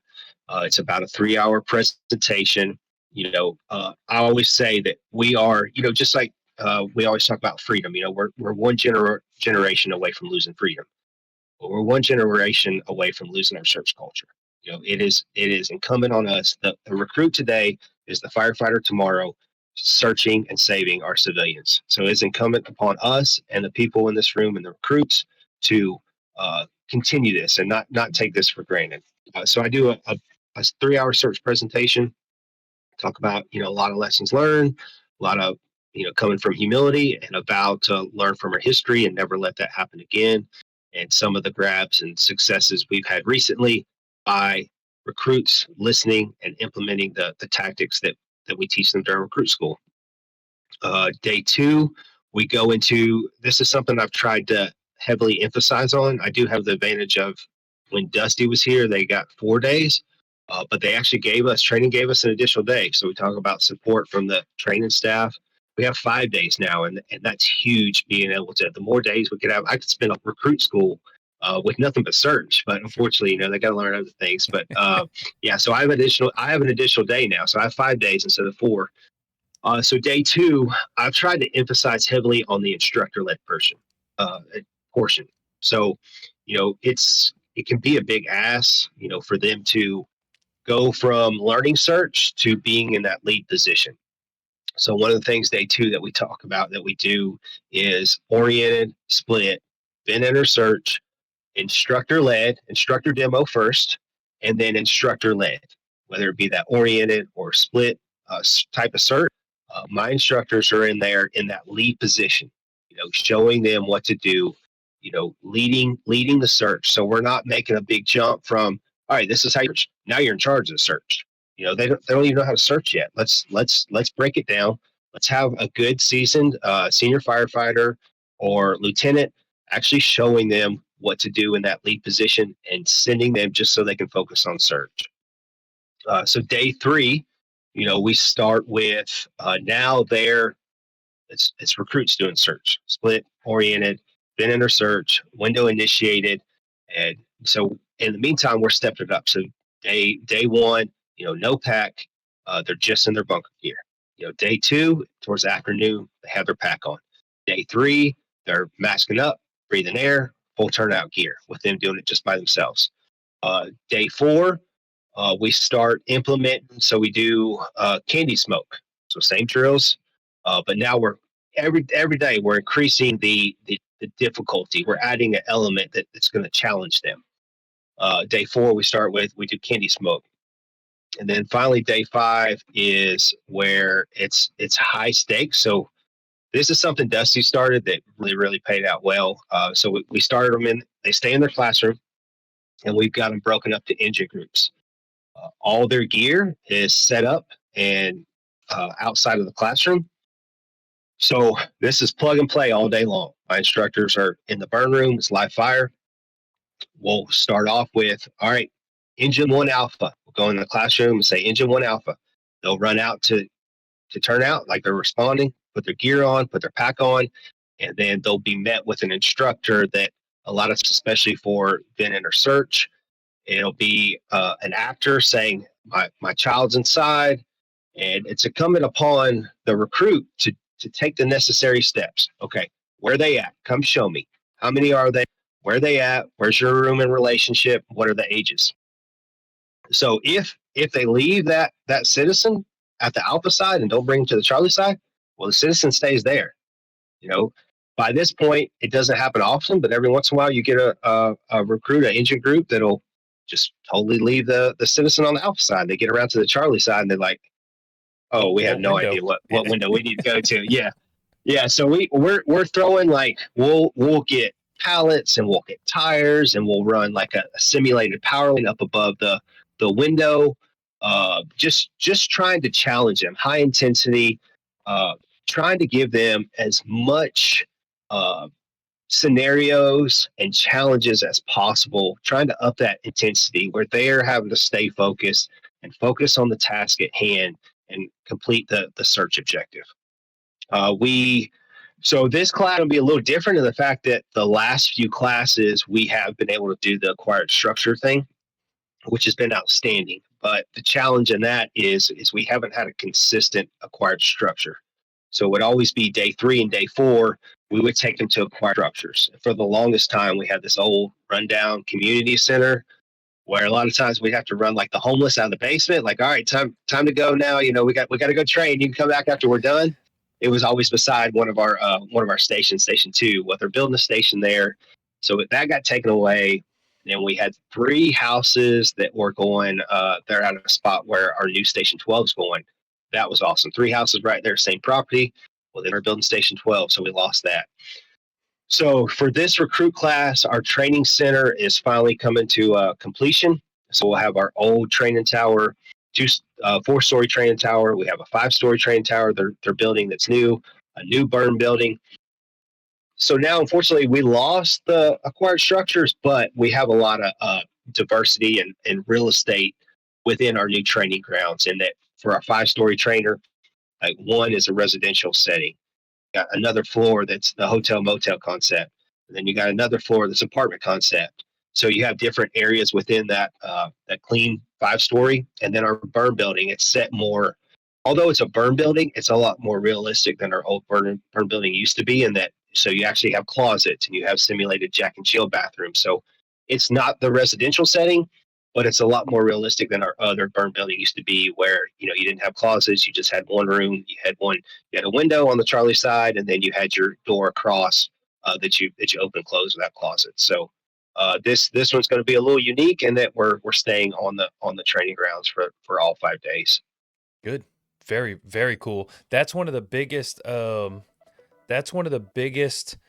struggles that we have, is that, our facility was built in like, I don't know, '07, and it was nice in '07. It was pretty state of the art, but now they're getting so good. The training buildings are getting so good. Like you said, residential layouts. Like, we don't have a residential layout to operate in. So Yeah. we're doing the best we can with what we have. But for us, those acquired structures are so important to give them a look that is not that's more it's like more realistic, because so many of these towers are just, like I said, 20 by 20, block cinder all the way Yep. up, nothing inside of them, and it's just not a realistic search scenario. But anyway, okay, yeah. So acquired structures, day 5, live Yeah. fire. So go ahead. On, on that, on the acquired structures, I'm definitely gonna obviously miss having acquired structures, and we'll look for opportunities to do that again. Uh, one of the benefits to the acquired structures is we would have I set up a station where uh, that whole block of instruction, our block of instruction, they were paired with a seat rider, and they would just walk around the house and talk about search size up considerations. All right, where are the bedrooms at? Where's the main living area? All right, if the fire control is in the alpha side, where are we looking to enter the house? Is there a Charlie side? Is there a carport?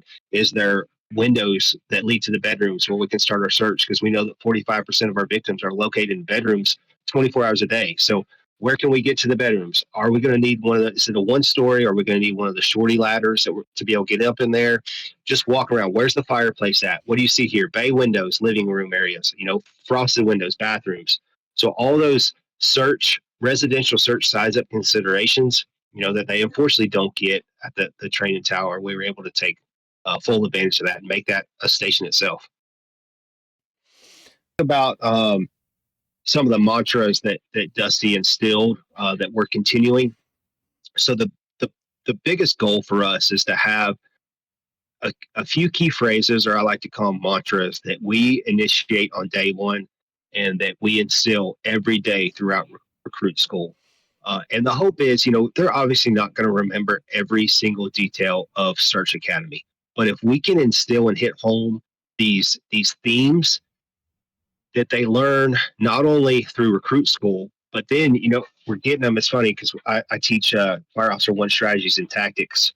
I, as well as a couple other members of the department that are actually part of the search program, we teach that too. So, all right, I'm going to get our department at the recruit level. I'm going to take those same mantras and I'm going to present it at the officer forum to make sure that everybody's still on board, make sure that we're continuing with those same themes.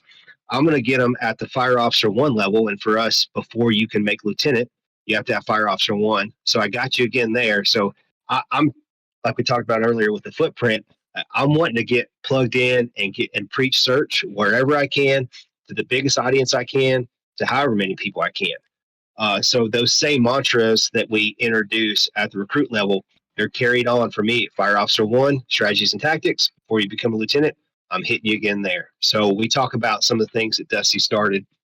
It's about searchability, not survivability. As you mentioned, I have the numbers to back everything up, but we won't get into all those. But just that's the big one: it's searchability, not survivability. That's number one. We have the gear, we have the equipment, we have the training to occupy that space. Who am I to look on the outside and start calculating the odds and survivability percentages? And one of the things we do is show some of the videos from departments around the country of, if calculating odds, they're probably not going to make it. But, some of those videos, like you got vent point ignition going on, but you still hear the lady down there, hollering, help me, help me, help me. You see rooms that are about to flash and they get pulled out just in time and they still made it. So, Yep, we're not going to do. That's right. That's right. We're not going to do survivability profile. Can we search it or can we not search it? Let's make it easy. So that's a big one. It's about searchability, not survivability. We say When others see windows, we see opportunities. And that's pushing towards, you know, it may be, we arrive on scene, we have heavy fire on the Alpha side, but the Charlie side is, we have several windows, bedroom windows that we can enter. Don't let the conditions on the Alpha side dictate your search operation. We have to get a full 360, and we have to look for those windows of opportunity to enter. Maybe we're first on scene. We got, as a squad, we got the fire control hasn't arrived yet, or they haven't got the fire knocked down. Instead of going through the Alpha side, getting bogged down by the hose team, let's look for alternate means to get inside and get to the heart of the room. I look at, like I said, 45% of victims are found in the bedrooms, but then you start looking at, all right, another 9% are found in the hallway. And then, there's additional 8% that are found in the bathrooms. So you start adding those up. Bathrooms are usually connected to bedrooms. Like, that we need to be in the bedrooms as soon as possible, or those areas of the bedroom, leading to and from. That's where our victims are at. So let's get there as soon as possible. And then we say, find a victim, find another.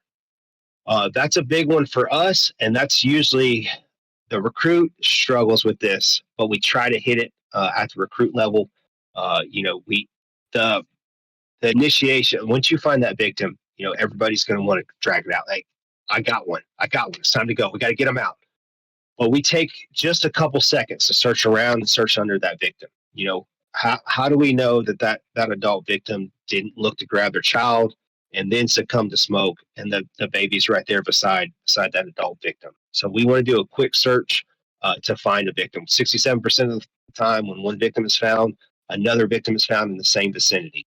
So do a quick search around the victim, and that gets a lot of them, especially day 2, day 3. They'll find the victim, drag them out, only to find that they didn't get the baby. Yeah, Todd Edwards. So that's a big over one. there. I wanted to cut you off. Lift at You're good. the Lift conference. Todd Edwards did his class, and they had 5 mannequins, and I was like, all right, Todd, where do you want all these things? And he goes, put them all in the same room, like all next to each other. So imagine I like it. It was all dummy, but you had the mom or whatever on the couch, and then there was like 3 babies and a child all piled around. So I wasn't there for the initial, but I could imagine the first firefighter in there, grabbing one and then going, oh crap.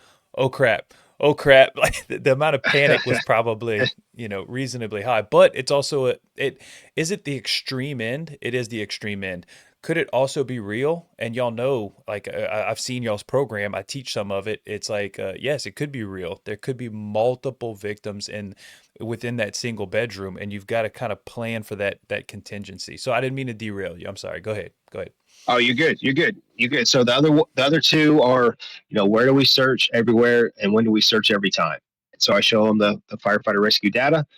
We look at, where our victims are being located at, what times of day are they being located at. But we talk about, there's not an area that says 0%. There's not a time frame that says 0%. So therefore, we have to search everywhere all the time. Gone are the days when we do the search size up. All right, is there a car in the driveway? Do we see toys? Nope. We expect to find victims every time, everywhere. Yep. And then if time is our enemy, speed is our weapon. And that's the big one for us. We obviously, when the alarm goes off, a countdown is occurring, and their chances of survival are decreasing. We need to stop telling people not to run on the fire ground. If you show up to my house and you're the fire department and my kids are stuck inside, you better be moving. You better be moving with a purpose. Go away from this stuff. That don't run on the fire ground. Somebody might get hurt. No, there's lives at stake. We're moving with a purpose. And we know, based on the UL studies, firefighter rescue surveys, that diminishing time zone, once we get past 8 minutes, that their chances of survival drops significantly. So we can't control what occurred before we got there, but we better be able to control what happens when we get there. And that's, we start from the recruit level, masking up with gloves on, doing little things like that to make up for that time. And then I think that was it, actually. No, for the mantra wise. Yeah. I'm sure I'm leaving. We talk about another little one is who searches the stairs, everyone. And that's just to make sure that eliminates that. Is it I got assigned primary on the first, they got assigned primary on the second. Is it their job? Is it my job? No, everybody's going to search the stairs. Right. It's like that is it the bystander syndrome where somebody sees a wreck, you're like, oh, they'll call 911. I'm sure somebody else called 911. But if Right. everybody thinks Yeah. that, then nobody calls 911. Nobody's Uh, going to do it. right. That's right. Yep. So obviously all those are familiar because obviously I use your program. So it's like everything that you That's right. said, I'm like, yeah, That's we're right. we're Yeah. trying to drill it into our guys too. And it's so crazy because y'all have been at it for so long. That it's so second nature, but for us, it's kind of it's reasonably brand new stuff. But so for me, seeing the program, it's like, oh crap, I think this is really where I think we need to be headed, and like we got there's such a better way to do this, and I'm so excited about it. But I'm just the dichotomy of how much you already knew coming into Cobb versus me seeing it all fresh, like trying to drag it up to that level. It's all very exciting stuff. So 5-day program, you do the whole thing. You're pumping through the program. I didn't know if this is where you wanted to kind of to jump into the results, the end, kind of the end goal. Absolutely. So, we going on with that, not getting into Rogers yet, but Sure. so recently, with the production of some of our videos and the success that we've had the opportunity for other departments to start reaching out to us too, which has been pretty rewarding. It's never been our intent to keep or hide or hoard any information. Everything that we do is shareable. Everything that we do is able to be replicated, and we encourage anybody and everything. Nothing I have is for sale. Everything that my program, Dusty's program, Pickett's, Kevin Lewis's, it's all available, and we want to share it to as many people as possible. So hopefully we can curtail that learning curve that took us a while to get to. And recently we've had departments from the Metro Atlanta start reaching out and say, "Hey, you care if I come down there?" Like, absolutely not. Come on. We've had McDonough, we've had Roswell, Sandy Springs, a few departments that have reached out recently that want to come down and shadow and be a part of that. So that's rewarding too. So getting outside just Cobb County and hopefully expanding to the Metro Atlanta area.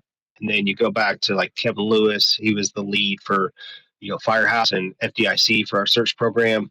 He keeps a list of all the different departments that have reached out to him afterwards, thanking the program and talking about the impact that it's made. So that's where, there's not a measuring stick to be able to tell, how many lives have been affected, uh, but there's impact there. And that's rewarding. Maybe it's a West Coast, 2,000 miles away, someone's life got saved, or someone was able to live another day because of something they heard at a conference or a video they watched in Cobb County. So that's the rewarding part.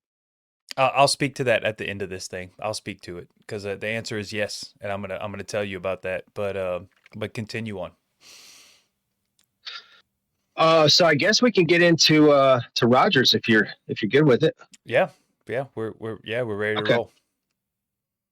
All right. So last recruit class, we had a recruit come through our search program, firefighter Rogers, and so he makes it through recruit school.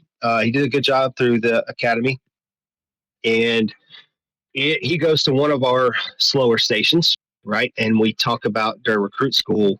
There's not a place to hide. There's not a place that you're going to go to that you don't have an expectation to find victims. Slow stations are getting grabs. Busy stations, it doesn't matter. Be prepared, and that's our goal. Is day one when you go to the field and you show up, that you are ready to pull someone out, and that you are expected to find a victim. So Rogers finishes recruit school around the October time frame, and his first fire, not even a pay period into his first week in the field, they show up on scene, first in, and he is assigned, his officer assigns him fire control. So he starts pulling the cross lay. Officer's doing the walk around. He's met with the wife of a elderly male who was stuck inside, and she's trying to go in after him. She's like, my husband's in there. Please do something. Somebody save him. And she's trying to go in. So he has the wherewithal, because training, to know that we're going rescue mode. Like that's the priority now. They show up by themselves initially.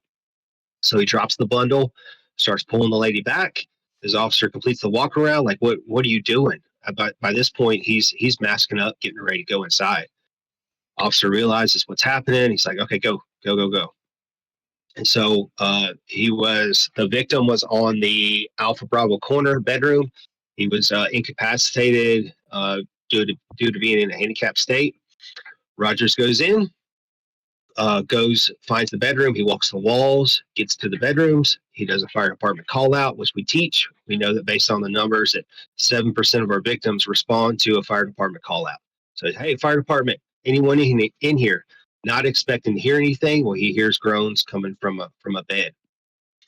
Walks the walls, orients himself, gets over to the bed, uh, removes the victim from the bed, does a proper drag and carry, keeping his airway low, doing a wrist lock, getting the victim out. Meets his officer in the hallway, who finishes up guiding him out the hallway. The victim winds up making it, winds up living, and that's to me, that's where it comes full fruition. So for a recruit firefighter to come out of recruit school, first fire, to make the decision to know that, okay, we're going rescue mode, and then you hear his follow-up interview talking about some of the things that we instilled: fire department call out, walking the walls, drags and carries. Like it all came to fruition there, and that's just confirmation that we're doing what we need to do at the recruit search level. We're making an impact. Oh my guys, I was like, hey, I know none of you were there, but you were there. You had the impact. You are the reason why this was successful. Make no mistake about it, that you are changing lives, that you are having an impact throughout the county. This is a direct reflection of you and your caliber of instruction. So all the credit to the cadre and my guys that show up ready to work every day.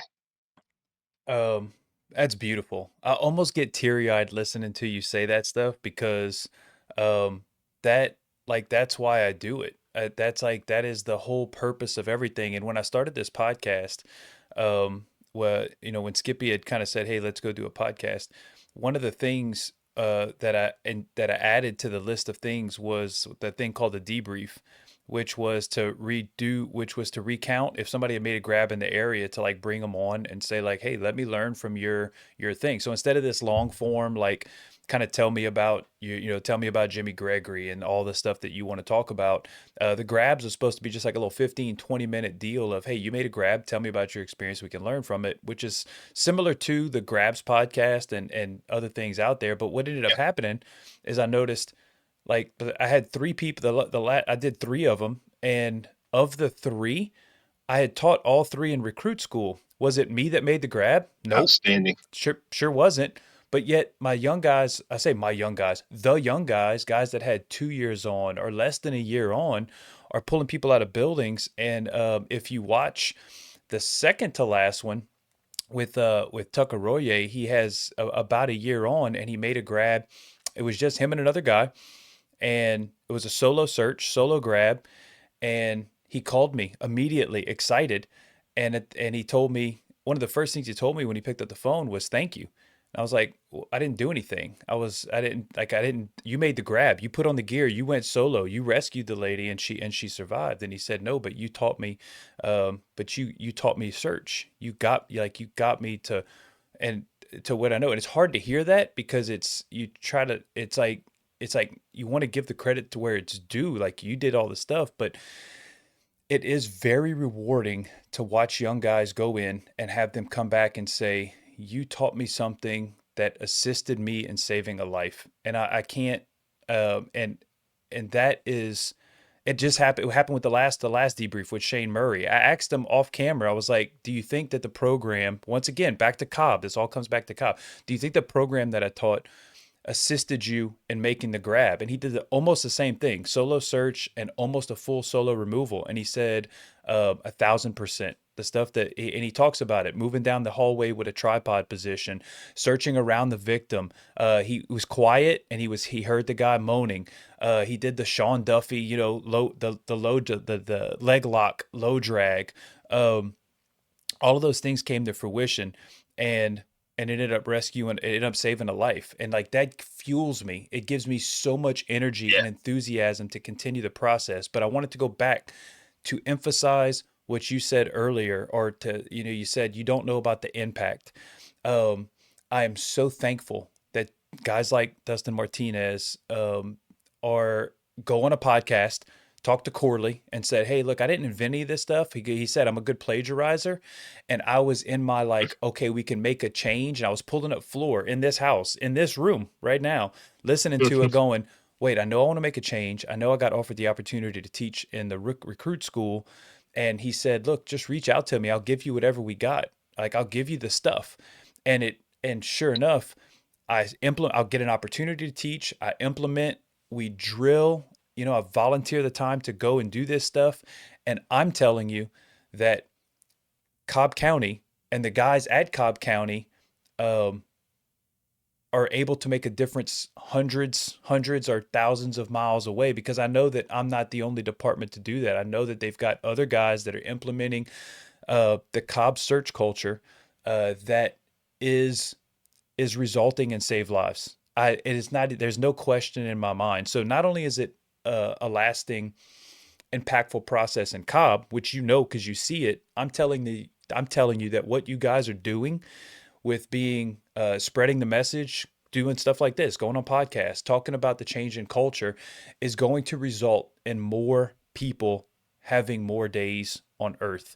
And that's what. So I just wanted to say that. I wanted to say thank you.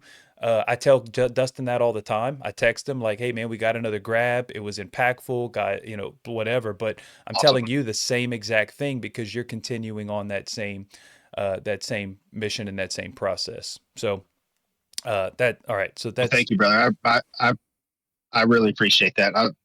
Just like you said, our program is open to anybody. Anybody that wants to come, if they want to be a part of the recruit school, as far as shadowing and observing. We got nothing to hide. Everything we borrowed it and plundered it from someone else. So we will sit on. There's no secrets here. We want to see departments just like yourself. Learn from our mistakes and make it bigger and better than what we have it here. And if you find something that works that we're not doing here, we're all here to learn from each other, man. excellent. So do you want to slide over to number 11 right there for the why? Is that because we got Roger's Yeah, story, I think it's a a little culmination yeah, I right think here? it's a good little ending there. Yeah, I got a field trip I'm supposed to go on with the kids here, so they've actually done a really good job being quiet. So I need to make sure to reward them this afternoon. I expected a couple interruptions here, so we Yeah. didn't get that. So All right, go we're doing for it. good. So yeah, I think it's very imperative that everybody have their why, and for everybody that's going to be a little different. For me, my why is, as I mentioned earlier, I started young with two biological kids. I had two kids by the time I was 21. I was like, that's enough. I can't have any more kids. I'm getting snipped. So I went ahead and pulled the trigger on getting the whole snip job, because I was pumping out babies quicker than rabbits. So I did the old snip job, and a few years later, my kids are getting older, looking for ways to have an impact, and how can we reach out. And for me, this is it has a lot to do with my faith in God, and my wife's faith in God. How can we help those around us? We've been blessed with so much opportunity in life. What can we get back? So we started looking and thinking about fostering. And so I know God had a plan the whole time. So we started out going through the training and everything. And as soon as we got done with the training, we had an opportunity, like day 2 or 3. Some friends called us up that were fostering too, and say, "Hey, you mind? We got a lot going on. Do you mind doing what's called respite care, which is just kind of like a temporary taking care of another foster kid for another foster family while they got some stuff going on or vacation?" So we're like, "Yeah, absolutely."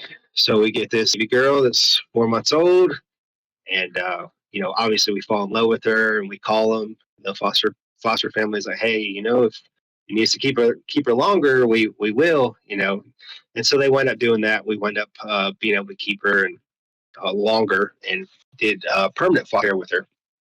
So we're fostering her, and then before we have for about a year, and then we get the foster placement for 3 boys. We get a 4 week old, a 4 year old, and a 6 year old at the time placement for them. So long story short, because I know we're running short on time, is So we had the take your time, brother. opportunity Don't be to rushed. adopt. All on you. Don't rush. I appreciate it. We had the opportunity to adopt all 4 of them, all 4 kids, which wasn't my intention going in. I was like, maybe hopefully we'll foster and be able to adopt, 1 or 2, but we wound up with 4. And my reasoning and my why is them, right? So, by all aspects of what they've been through, they shouldn't be thriving. They shouldn't be doing as well as they are doing. Like if you were to look at them today, they're normal kids. You would have no idea the trauma and the things that they were raised in and brought up in before they came here. You would write them off. There's no way they can make it out of that and not have difficulties. So I say that say we give hope to the hopeless. We don't know the impact that we're going to have. It's our opportunity. It's our chance to give that person another day. That opportunity to see their kid graduate, to see their kid take their first step, to see him graduate, for that father to walk his daughter down the aisle. We don't know the impact that we're going to have. We are there when everybody else has written them off, when there's no chance at all, people, and it's not survivable. We're saying yes. We're going to give them a chance. Hope to the hopeless. Opportunity bestowers is what I like to say, because if you look at the statistics, if you look at my kids, you would say, like I said, there's no way they're not gonna suffer somehow because of it. And they're great kids today. You wouldn't tell any difference. I have one that played in the Disney World Series and won the championship. I got a couple in band. I got one in ballet and chorus, and we're just a normal family. But they really give me that perspective that it's not on me to write anybody off. We're gonna give them that opportunity. So that's my purpose, and that's my why behind what I do. Is to spread that. And yeah, and Dustin had told me that you tie that back into the Search Academy. It's you give the second chance through fostering. That is obviously something that deeply touches you, impacts your soul, impacts your heart. And you say, hey, we're taking that same mentality of what that foster second chance feels like to say, you have the same opportunity in the fire department when you pull somebody out to do that same thing. And you tell the rookies that, correct? You tell the recruits that. Yeah, they get that on the kind of the final on the why, the presentation of why we're here. And I hope that hits home. Is we are public servants. We are The sin has an expectation of us. And it doesn't matter if kids were left at home. It doesn't matter, living conditions, why the fire was started. What matters to us is giving them that next day, giving them that opportunity. You don't know who you're bringing out, what impact they're going to have, and what that's going to do for their life. Everybody deserves life, and you see it through. I bring up a video that it's always hard. I've watched it hundreds of times, but it's hard for me to watch a little girl called Sapphire Star. You see her. I use that as an example. So she's burnt over 70% of her body. She's a little 6-year-old girl. Fire broke out on Christmas, just before Christmas. Burns over 70% of her body. She lost her brother, her mother, her father during the fire. She's the only one left. And this little baby girl, all she's asking for Christmas is some Christmas cards. Like if that doesn't show you the value of life and what life means, like you see her, she's burnt from head to toe, poor little girl. But all she is some Christmas cards from people for Christmas. If that doesn't show you the impact of life and the opportunity that we can have in changing lives, you're here for the wrong reason. We have to keep it. We have to stay mission oriented. We're here for that reason. Completely agree with you. Completely agree with you. I end the presentation on a similar note. about my family, and I hope it has the same impact. I hope I didn't foster any kids. It's a slightly different. It's a slightly That's all different. right. It's a Everybody's got different a different why. story. Everybody's got a different story, different why. But I also end it with the exact same thing to try to drive this point home. Like this is I'm not here for fun. I'm not. Well, it is kind of fun, but I'm not here for that reason. I'm here for that to try to instill mission to the best of my ability. Sometimes it hits, maybe sometimes it doesn't. But I'm letting you guys know. I'm the recruits. I'm letting you guys know this is the reason. Anyway, we have been at it for a while. Do you have any? Always. Oh man, Okay, we're gonna keep it tight. We're gonna keep it tight. I asked two All right. questions to everybody. Mentors or mentors. So um, who in the fire service, and it could be a couple of people that had a vested interest that you think had a special vested interest in your success, and why. And you can keep that tight because you've already mentioned a couple of them already. And then the other thing I like to ask is if you were to go back and start all over again, I know me and you don't have 40 years in the fire service, but if you were to go back and start on day one, what advice would you give your rookie self? What would you go back and tell yourself to try to make yourself even? You've had a pretty good career so far, but if you could make it a little bit better, telling your rookie self walking through the door on that first assignment at the shift. So do mentors and then advice to yourself. Go for it, and then we'll finish it up. Uh, yeah, I think I mentioned a lot of them, You but did. just to recap, Pavel Troach was huge at Smyrna Fire Department, uh, giving me that directive, taking that. He did a lot of things as far as pride. He'd make a big deal. He made a big deal out of my promotion in the military. Even though it didn't have anything to do with the fire service, he made a big deal about that. Birthdays, guys coming off probation. So I really learned a lot from him about doing the extra little things that show people that you care, creating that pride, that cohesion unit amongst your members, that family mentality. And then switching to Cobb, Michael Pickett, my first lieutenant on the squad, his direction and taking me under his wing, giving me the opportunity to start on the search program. He gave me the opportunity to get on the squad. Dusty Martinez, Kevin Lewis, so many guys I've learned so much from. I just made lieutenant as of last week, but prior to that, I was a Congratulations. driver on the squad. Oh, thanks, appreciate it. I started this I thing was a saying you driver were on the. engineer, and you didn't stop me to go. Nah, Actually, I'm not correct. I'm not correcting you. I'm not correcting. congratulations on the promotion. I'll have to edit it. Maybe I go ahead. Go appreciate ahead. it. No, don't do that. Don't do that. Yeah. Yeah. So my previous lieutenant was Mike Barnett, who's my lieutenant at Squad 7 now. They switched from Station 4 to Station 7. I try to take as much as I can, even if I'm with someone that maybe doesn't have its reputation, I try to learn things from them too, what not to do. And unfortunately, sometimes that's the way it goes is you're not with the best personnel no matter where you're at, whether that's military or fire service, but what not to do as well. I've had the fortune of my years at Cobb. I've been around some outstanding people who have a passion for the fire service, who love the fire service, who love to give back and want to see the citizens win in the long run. So I've been, if you had planned out my career, I couldn't have planned it out any better for my time at Cobb. I've loved every minute, and I got a long way to go. And I hope the next 17 years are going to be just as good as the last 10. Yeah, it's looking good so far. I like it. I like it a lot. All right. Advice. Advice. You're grabbing Jimmy Gregory as a recruit. He's fixing to walk through his first station assignment. Give him something to help him out before he walks through the doors. Go for it. Oh, let me think.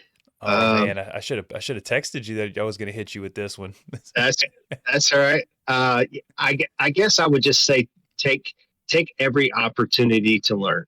When you come in every shift, read, train, take every opportunity to learn. Get around the people that are the movers and shakers of the department. Latch onto them. For me, I feel like I did a pretty good job of doing that, but just do that quicker. Get to those people as soon as possible. Learn as much as you can, and go. outside your department. So, just being when I started out at Spalding County Department, I didn't know anything else but Spalding. I didn't know about outside conferences. I didn't know there was any other way of doing it other than the way we were doing it now. So take the advantage if you're not getting it from your department. Go. There's so many grassroots conferences now. That's the beauty about where we've gone as a fire service in the last 10 years. Is chances are at some point during the year there's going to be a conference that's not too far from you. Seek out those conferences as much as you can from other departments, other guys, and take advantage of those opportunities. Don't just sit at the station and learn the way your department does it. Learn as much as you can how other operations are going on and podcasts like this, books, just become a sponge. Great. Fantastic advice. I'm not even going to recap it. It's just listen to what he said again, because that's similar to the advice I would give myself. Train, learn, get outside your department. Surround yourself with the dedicated people to the fire service. It's only going to make you better. All right, Jimmy. I would say that's about wrapping it up right there. And All right. any final thoughts, or you want to wrap this thing? No, just I really enjoyed it. My first one, so I'm not a virgin podcaster anymore. So I appreciate it. I've enjoyed it. I picked the opportunity, and I couldn't think of a better one to start with. And Dragonfire podcast. I Uh, love the direction you're going. Love the passion. Love what you're doing down there. And if I could be any help in any way, I'm available anytime. Just call me. Come to Georgia, and hang out. yeah, that's what I think Dustin had Anytime, said. That man. he said, come swing by and you can do some shadow work. I was like, oh my God, if I add more stuff to my plate, my wife is going to kill me. But yeah, Yeah, I'm there too. I'm throwing out Dustin. Dustin's not my guy anymore. I'm kicking him to the curb. Jimmy's my guy. That's the dude I'm texting from here on out. So, all right, look, we've been at this a while. I cannot thank you enough for coming on. This is one of my favorite conversations. I was so excited to have this conversation because of how impactful, how much of a direct connection I have to Cobb. It means a ton to me. It means a ton to me that you came out and decided to spend over 2 hours of your day. When I know you're busy. But thank you again. So that concludes the next episode of the Dragon's Den podcast. Thank you all for watching. We appreciate it. We'll catch y'all in the next one. Thank y'all.